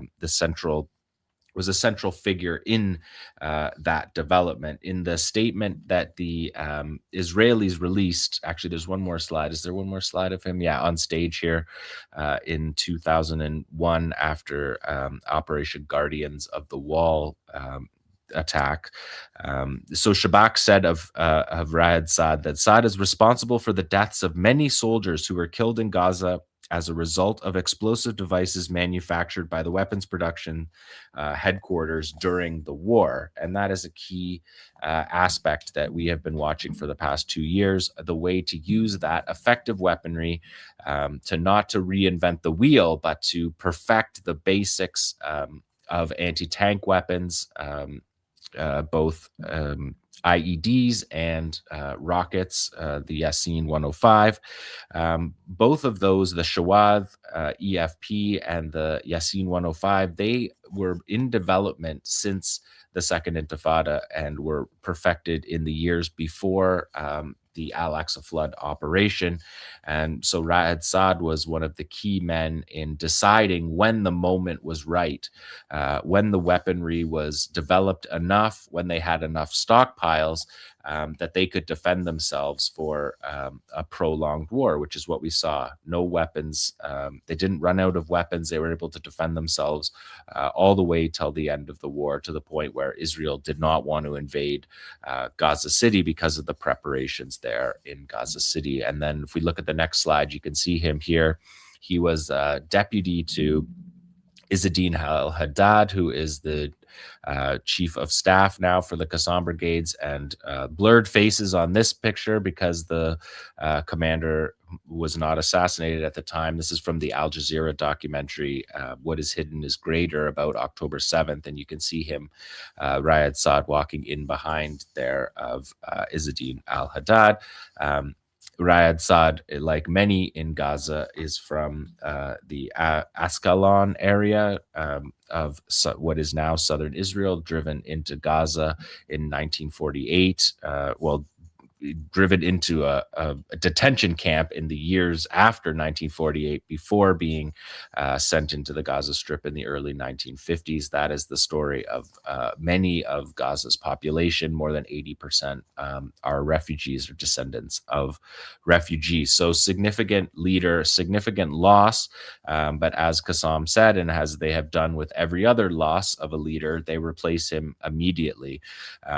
The PFLP, if we look at the next slide, you can see PFLP celebrated their 58th anniversary this week, but they also, the Abu Ali Mustafa brigades, sent out a statement about Ra'ad Saad that said, with immense pride and honor, the martyr Abu Ali Mustafa brigades, the military wing of the Popular Front for the Liberation of Palestine, mourn the great leader, martyr Izzadin al-Qassam brigades, martyred leader Ra'ad Saad, who ascended as a martyr on the path of Al-Quds and Palestine, along with a group of his comrades in a cowardly Zionist assassination. That blood shed for freedom and dignity stands as a testament to the loyalty of its owners of their national message and their bearing the trust of defending our people and our cause. It is blood that exposes the brutality of aggression and confirms that the will of the people is stronger than to be broken, and that the path of liberation is paved by the steadfastness of those who choose to stand against oppression, no matter how fierce the storms. So that's from the PFLP, and you can see their poster there that says, the sun will not kneel before you, O dawn of freedom. It says there, as you can see, the muzzle of the AK bursting through the wall there on that poster that was released this week. There's another PFLP poster here on their 58th anniversary, saying that 58 years of unwavering resistance and indomitable will, and the slogan remains, Palestine, all of Palestine. So that is from the PFLP, and marked their anniversary this week.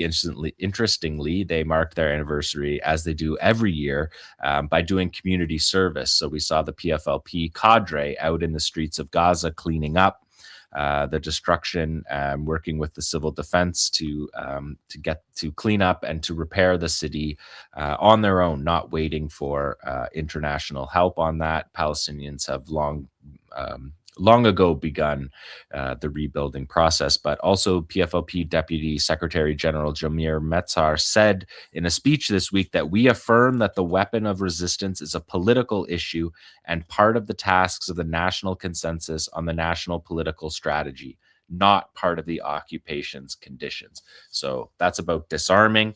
They're not disarming on the occupation's conditions. The Palestinian resistance factions have said they will disarm in the sense that they will turn their weapons over to the national army once the Palestinian state has been created. So strong statements there from the PFLP as well. And of course, the left always saluting the Qassam brigades and other factions. The Joint Operations Room and the ability of these factions to work together has been one of the real testaments to the battle that we have been witnessing over the last 2 years. Now, if we look at the next one, we're at number 14 here, I believe. Tomorrow, are we? Yes.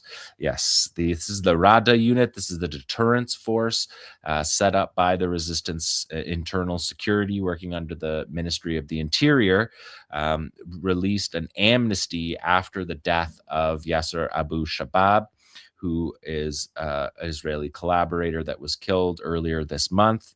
This is the second amnesty that Resistance Security, this is all resistance factions together, have offered to the collaborators that were working with the Israelis either during the war or since. And this particular poster that we're seeing was distributed around Gaza. The text says, "The door of repentance has been opened for collaborators affiliated with IDF-backed militias supported by the occupation for a period of only 10 days. 9 days remain. Turn yourself into the security of the resistance so that every person involved may place their fate in their own hands before the time to go back is lost." In the hashtags there say time is running out, and they're using the time is running out statement, hashtag line and imagery that was used for the prisoners throughout the war as well. The Interior Ministry confirmed that legal cases are proceeding for people that have turned themselves in. And the Interior Minister said, "Your fate is sealed. Return to the embrace of your people before it is too late." This next slide shows them counting this down. 3 days left. Time is running out. The decision is in your hands. There are 3 days and time is running out. The next slide is down to 2 days. This was earlier this week. "Admitting a mistake is courageous," the poster says. "There is no time to wait. Only 2 days remaining and the time is running out." So Resistance Security, backed by the clans in Gaza and prominent families in Gaza who are on side with this program of bringing collaborators in. And of course, you can see on this next slide that the deterrence force released this poster after the death of Yasser Abu Shabab that said, "As we told you, Israel will not protect you," when he was killed earlier this month. The Assembly of Palestinian Tribes and Clans in Gaza said, "We are proud and honored by the extent of the societal rejection of the abnormal situation of this treacherous mercenary group, which acts as guard dogs and mercenaries for the benefit of the occupation army only. We appreciate the national stance of the Taraban clan," that was Yasser Abu Shabab's clan, "which lifted tribal cover from the so-called Yasser Abu Shabab and disavowed him during his life and after his death." They said, "Let Yasser Abu Shabab be a lesson." So significant popular support for routing out these Israeli-backed militias. Maybe we'll dig into those on a future program.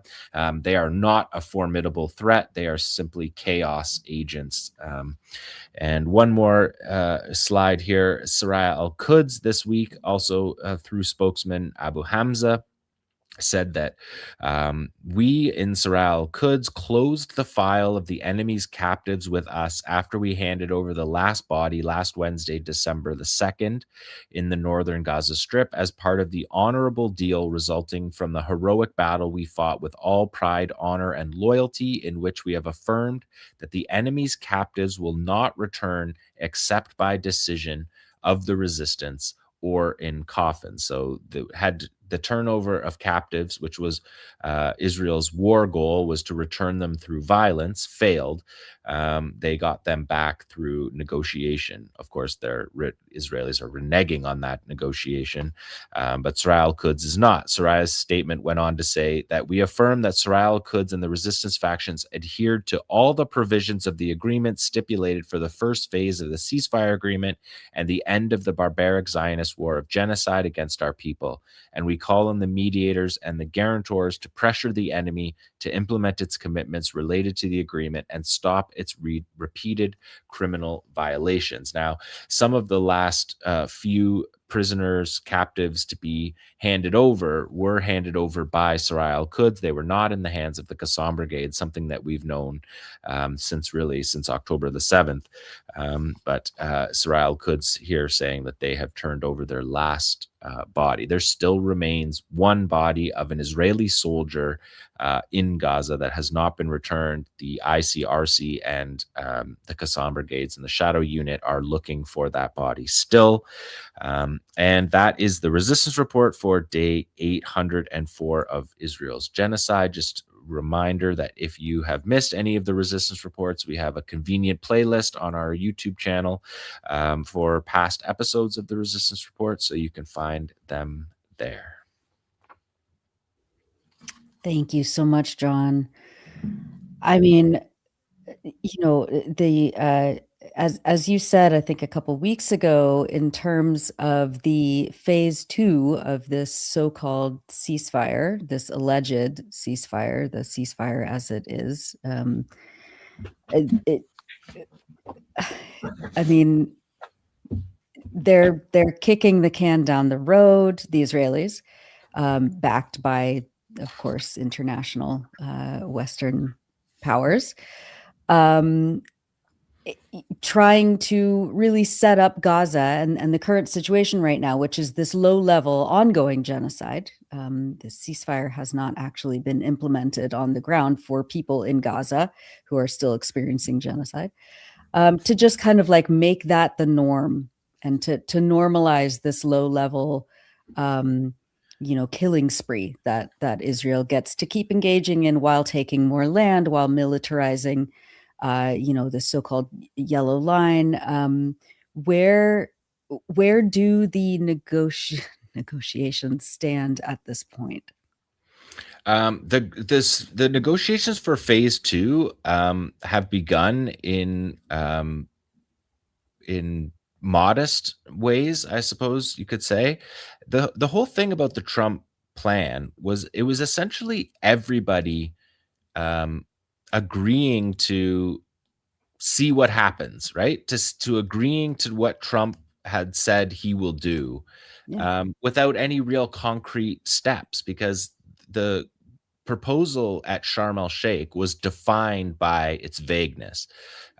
It had a lot of things in it, alluded to things in it that Israel wanted, and we've seen since that point and the setup of the CMCC with Central Command soldiers in southern Israel, that there are Americans monitoring this ceasefire 24 hours a day, around the clock, with live drone footage coming in constantly. But it hasn't seemed to made any impact on Israel. They still carried out this high-profile assassination, which is, significantly outside of the scope of yellow line attacks. This is a top commander in the 𝐶assam Brigades, and to do the equivalent in the Israeli military, you're talking the most senior members here. At this point in the battle, he's the number 2 man in 𝐶assam. So to be able to just carry out an assassination like that and not have any word from the Americans, Trump Trump said he was looking into it, but that was days later, and we still haven't heard anything from that. I showed you on this program a couple weeks ago what it looks like inside that monitoring center, and they would know the moment the assassination happened. And Israel even admitted that they didn't tell the Americans until 20 minutes after the assassination. So there was no, they didn't tell the Americans they were going to carry out this operation. So while it's American backed, there's no feeling of legitimacy for this ceasefire. Now 70 days on, it hasn't increased the amount of aid in any meaningful way. As you reported in the newscast, the lack of shelter units that were supposed to come, the caravans, the 𝐓𝐡𝐞 trailers that were supposed to be coming in are not happening. There's not enough shelter. There's not enough tents. There's not enough tarps. All of these things were guaranteed in the ceasefire agreement that Qassam and Hamas agreed to in phase one. So there's still a lot of phase one that has not been adhered to, and we're moving on to phase two, which basically, the way I read phase two is it doesn't have, there's not going to be negotiations on phase two, because phase two is full withdrawal of the Israeli military. It's, the road to a Palestinian state, sovereignty over their borders, opening of the crossings. And Israel doesn't seem in a position to be doing any of those things. They've got their captives back, and they're just going with low-level war. Yeah, I mean, they've had complete green light to do whatever. There are no lines that they can cross anymore. They've been testing, and each time they test and they go a little farther, and the so-called international community, the world courts, of course the spigot, that is flowing in terms of arms trade and funding for these war crimes, just doesn't get turned off at all. So why would they? Why would they start adhering to any sort of agreement that they supposedly signed? But at the same time, things are not going. It's been a couple of weeks since we talked about the whole Trump plan and the Board of Peace, but partly because nothing is happening there. It's not progressing. We talked a week or two ago about how the US can't get anyone to sign up for the so-called International Stabilization Force, and they have now more than once delayed the announcement of the so-called Board of Peace, because apparently they can't get anyone who's willing to join it, because it's so compromised and so discredited at the outset. I mean, going back to our discussion a few weeks ago with Craig Mukhaiber, the international lawyer, who, like me and like us, has been extremely critical of the UN resolution that passed, that sort of authorized this Trump plan or gave it a veneer of UN legitimacy. At the time, we were very critical of Russia and China for not vetoing that resolution. And I maintain that position. They should have vetoed it, absolutely, because the precedent it set of going back more than 100 years to the colonial style mandates of the League of Nations is totally has no place in the 21st century. That said, I'll concede that they probably understood that this would go nowhere, and therefore letting it pass would, there would be a good chance that the United States would fall flat on its face. And that's what is happening. But the worry that I had at the time, and that many of us had and is still playing out, is that what they're going to do is just maintain the status quo in Gaza of siege, blockade, devastation, the situation Maha Hussaini told us about, where the genocide continues and almost nothing has changed, which is why we need pressure from anywhere else. And just one other thing, and the US is now at the stage of as they were with the International Stabilization Force, of leaking prematurely or without basis the names of countries that would contribute troops to the International Stabilization Force, you know, in the hope of generating momentum and spin, and then none of it materializes. They're now doing the same with the Board of Peace. So just yesterday, a U.S. official or U.S. officials, unnamed U.S. officials, leaked to the Times of Israel, or claimed to the Times of Israel, that it has secured commitments from Egypt, Qatar, the United Arab Emirates, the United Kingdom, Italy, and Germany to have their leaders join US President Donald Trump on the Board of Peace. No official announcements about that. Maybe it will happen. But what does that change? I mean, these genocidal countries and their vassals move from the Security Council, the so-called Board of Peace. So, you know, it is, I think it's worth reminding ourselves that while the situation in Gaza is absolutely dire, that things don't, you know, the US cannot just dictate what happens. They also cannot impose their reality on Gaza.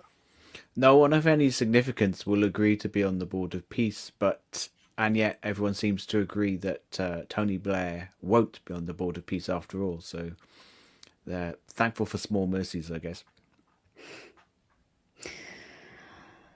I mean, what do you even say? It's just, it's like it's a deranged, you know, we've said this before, it's like some deranged colonial fantasy. And even if it's not Tony Blair, it'll be some other, you know, ghoulish colonial enforcer.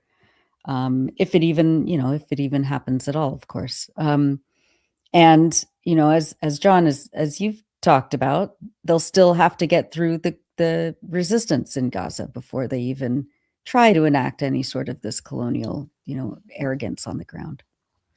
Yeah, I mean, well, the siege was supposed to be a key factor in ending the war. The end of the war, the return of the captives, and the end of the blockade was a key priority for 𝐓𝐡𝐞, obviously, and it is for the people in Gaza. And when the U.S. took over the aid delivery, they said that their civil military cooperation center was going to be in charge of aid to do the logistics. That's what they say their soldiers are doing, the logistics for the aid delivery. But we have seen aid deliveries increase, but increase from genocidal level to you know, somewhat less genocidal. They're still blocking, as you had in your news report, Nora, they're still blocking any kind of medical system rehabilitation, reconstruction. They're not allowing in spare parts. They're not allowing fuel in, because then Palestinians can rebuild for themselves. They can use their generators. They can use their what heavy equipment they have, which is very slim at this point, because Israel carried out a systematic attack from the beginning of the war on civil defense and Gaza municipalities over all of the different areas of Gaza to destroy their heavy equipment. And so you're seeing scenes every day of trying to get Palestinians who have been buried in the rubble out, and you see civil defense working with like hand saws to try to get an 18-story building that's pancaked one floor on the other to try to get people out. But you have these Egyptians are all for giving their front-end loaders, as long as those front-end loaders are looking for Israelis. And they travel around with Egyptian flags flying off the back, as if they're supposed to be proud of the fact that they have given these heavy machinery, pieces of heavy machinery to Gaza. But those pieces are only used for finding Israeli captives. And then after the captives' bodies are found, they're driven right back across. Well, we saw the first Egypt. ones being used this week for Palestinians in Gaza City. 68 days after the ceasefire was the first time that equipment was being used in downtown Gaza City to find, I think it was the Abu Salam family that was more than 150 people killed in a single building. It just gives you an idea of what is all over Gaza. And this is just the beginning. I mean, the ICRC is not bringing in DNA kits to do any of the forensics for the people that Israel's handed over. So they're still not clear on the names of the people that have been handed over by Israel. Yet you see this this program for finding Israelis within Gaza. So can we look at this? Can we look at this article, Tamara? I'm just going to give you this link, which just came out while we've been on air in the Wall Street Journal, and I think it really underscores a lot of the points that John you've been making and that we've been making over the past few weeks. And it just was literally published a few minutes ago.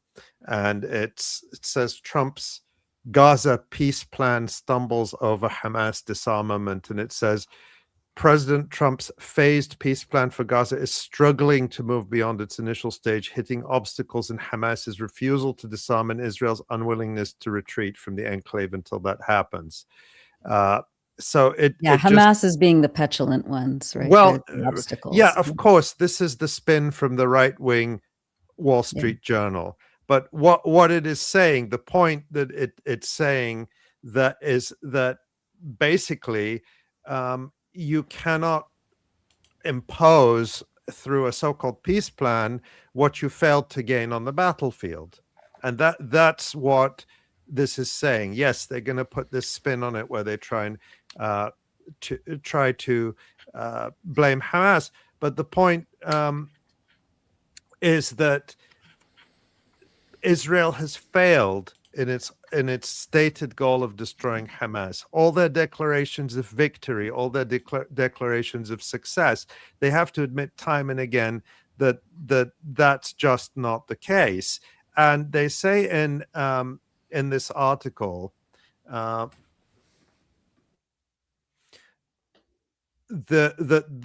this peace plan was the best plan on the table at the moment to stop the fighting, said Amine Mehvar, senior Middle East analyst for the non-profit monitor ACLED.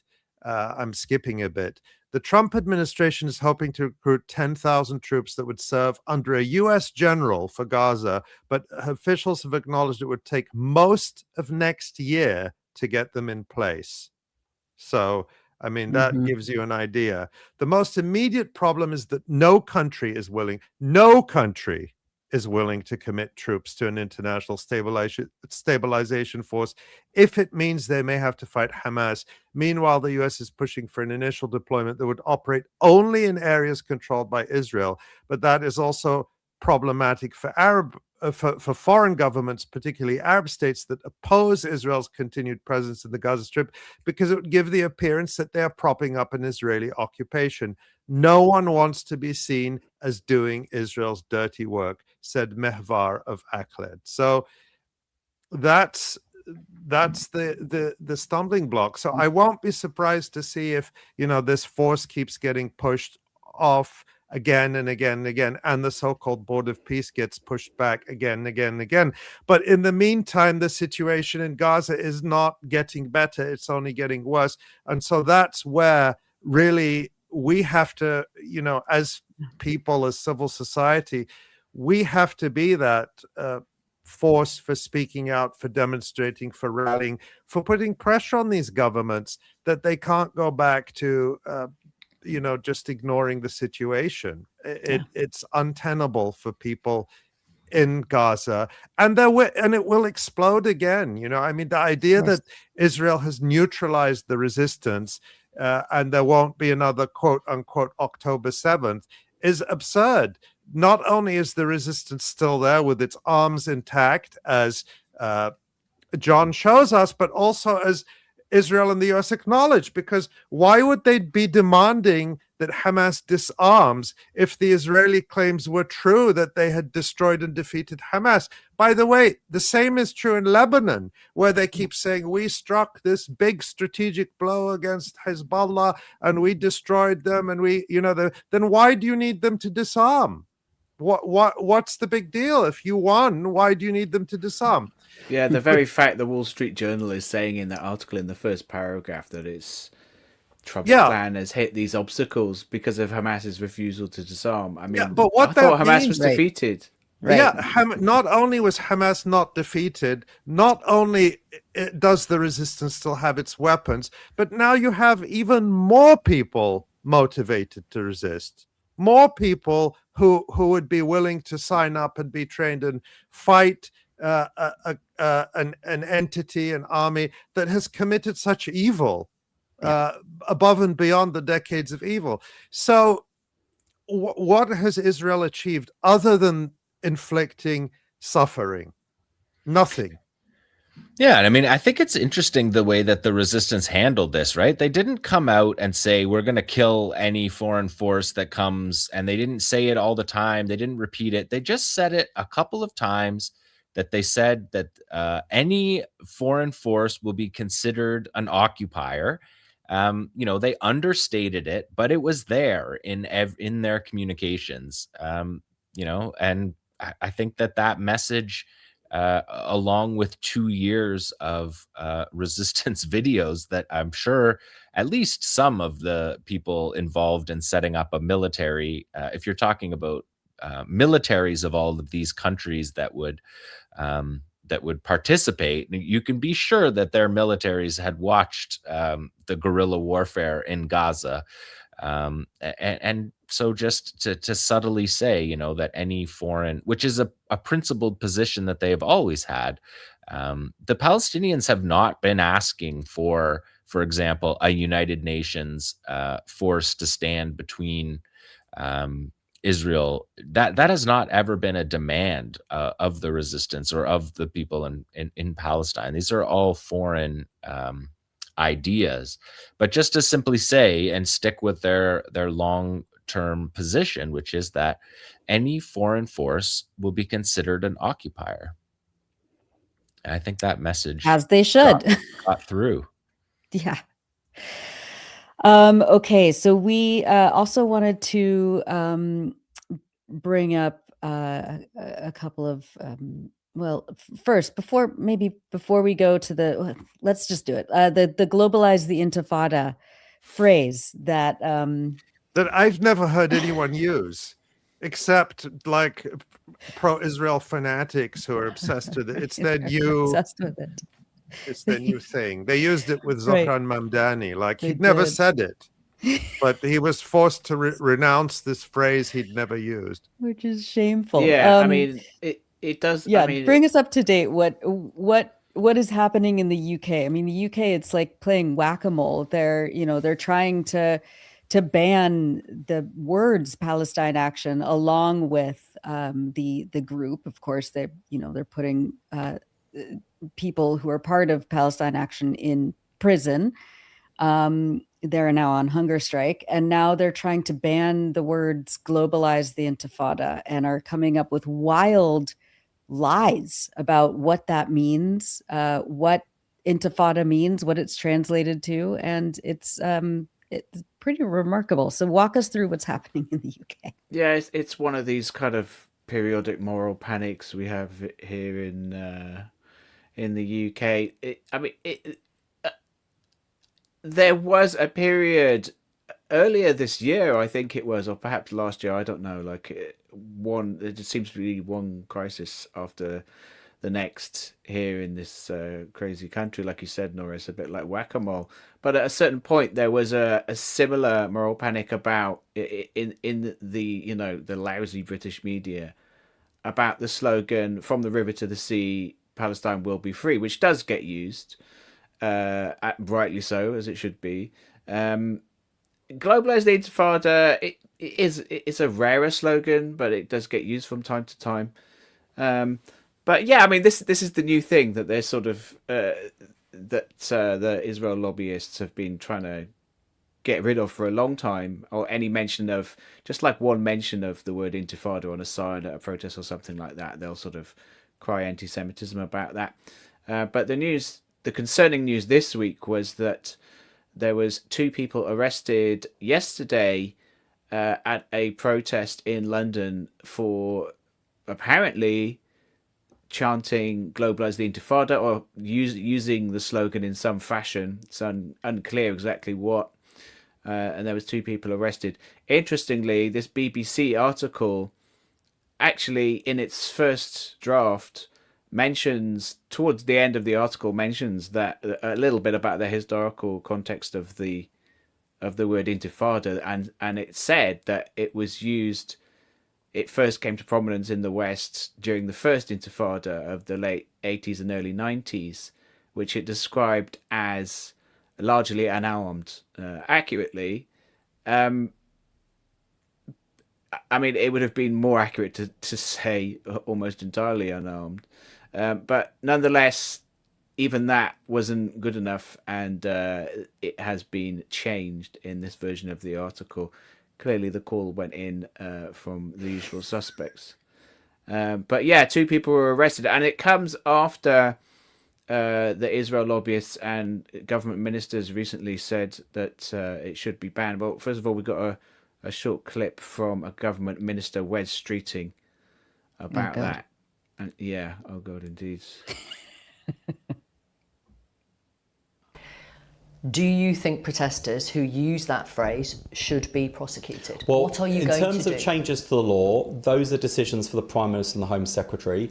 I'm not aware of plans at this time to change the law in that way. Do you think it should be? And I'm not going to step outside my lane now and to start making decisions for the Home Secretary and the Prime Minister. Honestly, I'm not asking to make decisions. But look, I don't. I mean, put it this way. I think that you just given a very strong answer about standing with Jewish people. Yeah, globalise the Intifada is not an expression simply of solidarity with the Palestinian people and their just cause.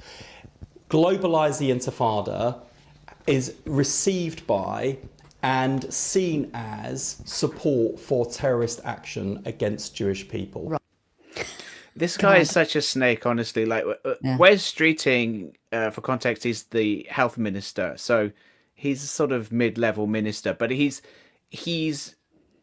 you know, he has a fair degree of authority, and he's actually viewed as a potential future prime minister. Mm-hmm. And he has been really groomed. I mean, he's been a Zionist since he was a student activist. Like, he was the head of the National Union of Students at some point, some decades ago, and he's an ultra Blairite as well. Like, he's a big supporter of the former Prime Minister, neoliberal Prime Minister Tony Blair, who of course took over the Labour Party with his new so-called New Labour project. So, you know, what this guy says definitely has an influence, especially as, you know, he's regarded as there's a lot of talk recently about a potential leadership challenge by him to the Prime Minister Keir Starmer. So, you know, him saying that definitely has had an effect on the discourse. He's also been funded directly by pro-Israel lobbyists, as have half of the cabinet of the British cabinet, so, you know, soon, around about the same time or soon after that, the police then put out a statement clarifying. The police in Manchester and in London put out a statement saying that they would be more assertive in interpreting the law, and they would make arrests around when the phrase was used, which led to these which led to these arrests yesterday. We've got a statement from the Board of Deputies of British Jews, which is a extremely pro-Israel organisation, which has a close working relationship with the Embassy of Israel to use some of its own private documents. And they, of course, they said they strongly welcome what they call a necessary intervention by the phrase by the police around the use of this slogan, and they're trying to relate it to the mass shooting that occurred on Bondi Beach in Sydney, Australia, which, you know, news reports have said was allegedly carried out by, you know, the 2 suspects were, you know, supposed to have been or investigated to have been part of an ISIS cell. And of course, ISIS doesn't use the phrase globalized intifada. It's not part of their ideology in any way. You know, the word intifada, of course, as we know, and I'm sure as most of our viewers will know, it simply is the Arabic word for uprising. And in the context of the Palestinians and global solidarity with the Palestinians, it means supporting that uprising, supporting an uprising against occupation. It's And no you more know, or we less than often that. get, Asa, we often get, people say, Zionist critics, oh, the Electronic Intifada, they have violence in their name. There's nothing violent about the word intifada. It's an assertion of popular mobilization, of people struggling together to achieve their rights. Those who are violent are the ones who during the first intifada of the late 1980s brutally murdered Palestinians, children, kids, young people going out to demonstrate. Those who, what intifada means for Palestinians is how Palestinians across the West Bank and Gaza in the late 80s and early 90s organized schools and universities and kindergartens in their homes clandestinely because Israel shut down all schooling at every level for 3 years during the Intifada. So that's what an Intifada is. You could say that the civil rights movement in the US was an Intifada. You could The say Warsaw that Ghetto Uprising was an was an intifada. Yeah, I mean intifada. that became an So issue, that- didn't it, during Mamdani's Sure did. primary campaign, Yes, didn't it? but Because it there was. Yeah.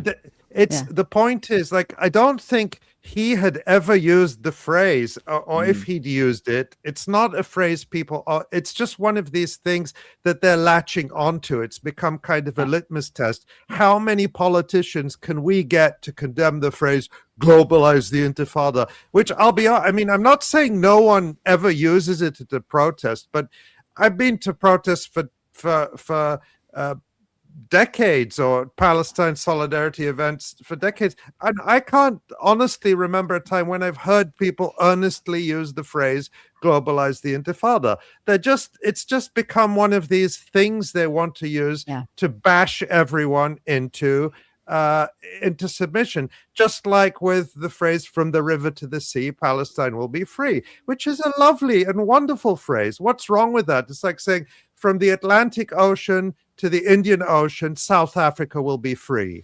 Does that mean that ending apartheid means, harming white people? No, it doesn't. It means ending their racial and colonial privilege and them having the same rights as everyone else. That's what it means for Palestine to be free from the river to the sea. It means an end to what B'Tselem has called the regime of Jewish supremacy throughout historic Palestine from the river to the sea. And by the way, of course, from the river to the sea is a phrase that Zionists use all the time to refer to... It's on their flag. Yeah, but so they're trying to, they take these words, these phrases that either aren't very relevant, like globalize the intifada, or they distort them and give them, like, somehow calling for Palestine to be free is calling for a genocide of the Jewish people. They're such liars, and it's all in bad faith, and no one should pander to it. And these politicians who dance like puppets on a string are absolutely disgusting. And, well, I mean, I'm not sure what my point was. That was my point. But I don't know. What will come? Are we still allowed to say globalize the Electronic Intifada? Well, now we can. So here, I'm going to invite everyone to globalize the Electronic Intifada by sharing our articles, our live streams, liking and subscribing to our YouTube channel, or on Rumble, or on Instagram, Twitch. on Facebook. Yes, help globalize the Electronic Intifada by sharing the wonderful journalism we do and the wonderful articles that our contributors in Gaza write. Let's really globalize the Electronic Intifada. I love that. Well, we've got one more item to show. There was a really good point made by the human rights lawyer Tayeb Ali from the Bindman, a partner at the Bindman's law firm, and also He is involved with the International Center of Justice for Palestinians. And he said that calls to ban globalize the Intifada are legally wrong and politically dangerous. Speech is not criminal because it is provocative. Under UK law, it must incite violence or terrorism. The slogan is ambiguous and widely used to mean global protest, boycott, legal and political pressure, not violence. Intifada literally means shaking off and has long included mass civil resistance. Context matters. So, yeah, I mean, it's just another example, as Tayyip says, of how the British state is trying to criminalise different forms of protest in the UK. Because that always works. Yeah. It always works. All right. So I just want to reiterate that we will not have a show next week because it is the Eid of Christians for Christmas. But we will be back on December 30th for a special year-end questions and answer show. That's Tuesday, December 30th at the usual time. You can send in your questions in advance if you want to, using the email address questions@electronicintifada.net. We'll also be taking questions from the live comments during the show. And just like last year, we hope it'll be a good opportunity to talk about the year that has just passed and what we might expect in 2026. So again, bring your questions on any aspects of the topics we cover, and we'll have a lively discussion and maybe even some special surprise guests. We'll send out a reminder about this special questions and answer show by email a day or two before. So if you haven't signed up to our email list, now is a great time to do so you don't miss the reminder. And of course, just go to electronicintifada.net, click Get Updates. And again, that is Tuesday, December 30th at the usual bat time, usual bat channel. Again, questions at electronicintifada.net. And Ali, did you want to add to that? Sorry. Oh yeah, no, just it'll be fun. We'll have a discussion. We'll take questions. You can send them in, of course, in advance if you want to, and we'll pick some. But we'll also be taking questions from the live comments on the various platforms where we'll be streaming live. So it should be a good fun. All the questions you have for John, for Asa, for me, for Nora, and perhaps, like you said, Nora, will have a surprise guest or two. Yeah, it'll be great. Again, that's Tuesday, December 30th. At the usual time, and we'll send out a reminder. So there will be no show next Thursday on the 25th. Ali, let's take a look at the website. And I know you wanted to talk about the news story that we just published last night from Abu Bakr. Yes, well, there's lots of great stuff. The big splash on the front page there is a piece by our colleague Michael Brown about Israel's efforts to rebrand itself during the genocide. That's a good read. And then right below that is this piece that we just published today by our colleague Abu Bakr Abed. And it's a really interesting piece. Some whistleblowers from the Committee to Protect Journalists spoke to Abu Bakr. Now, this is an organization that is, it's a big non-profit press freedom organization.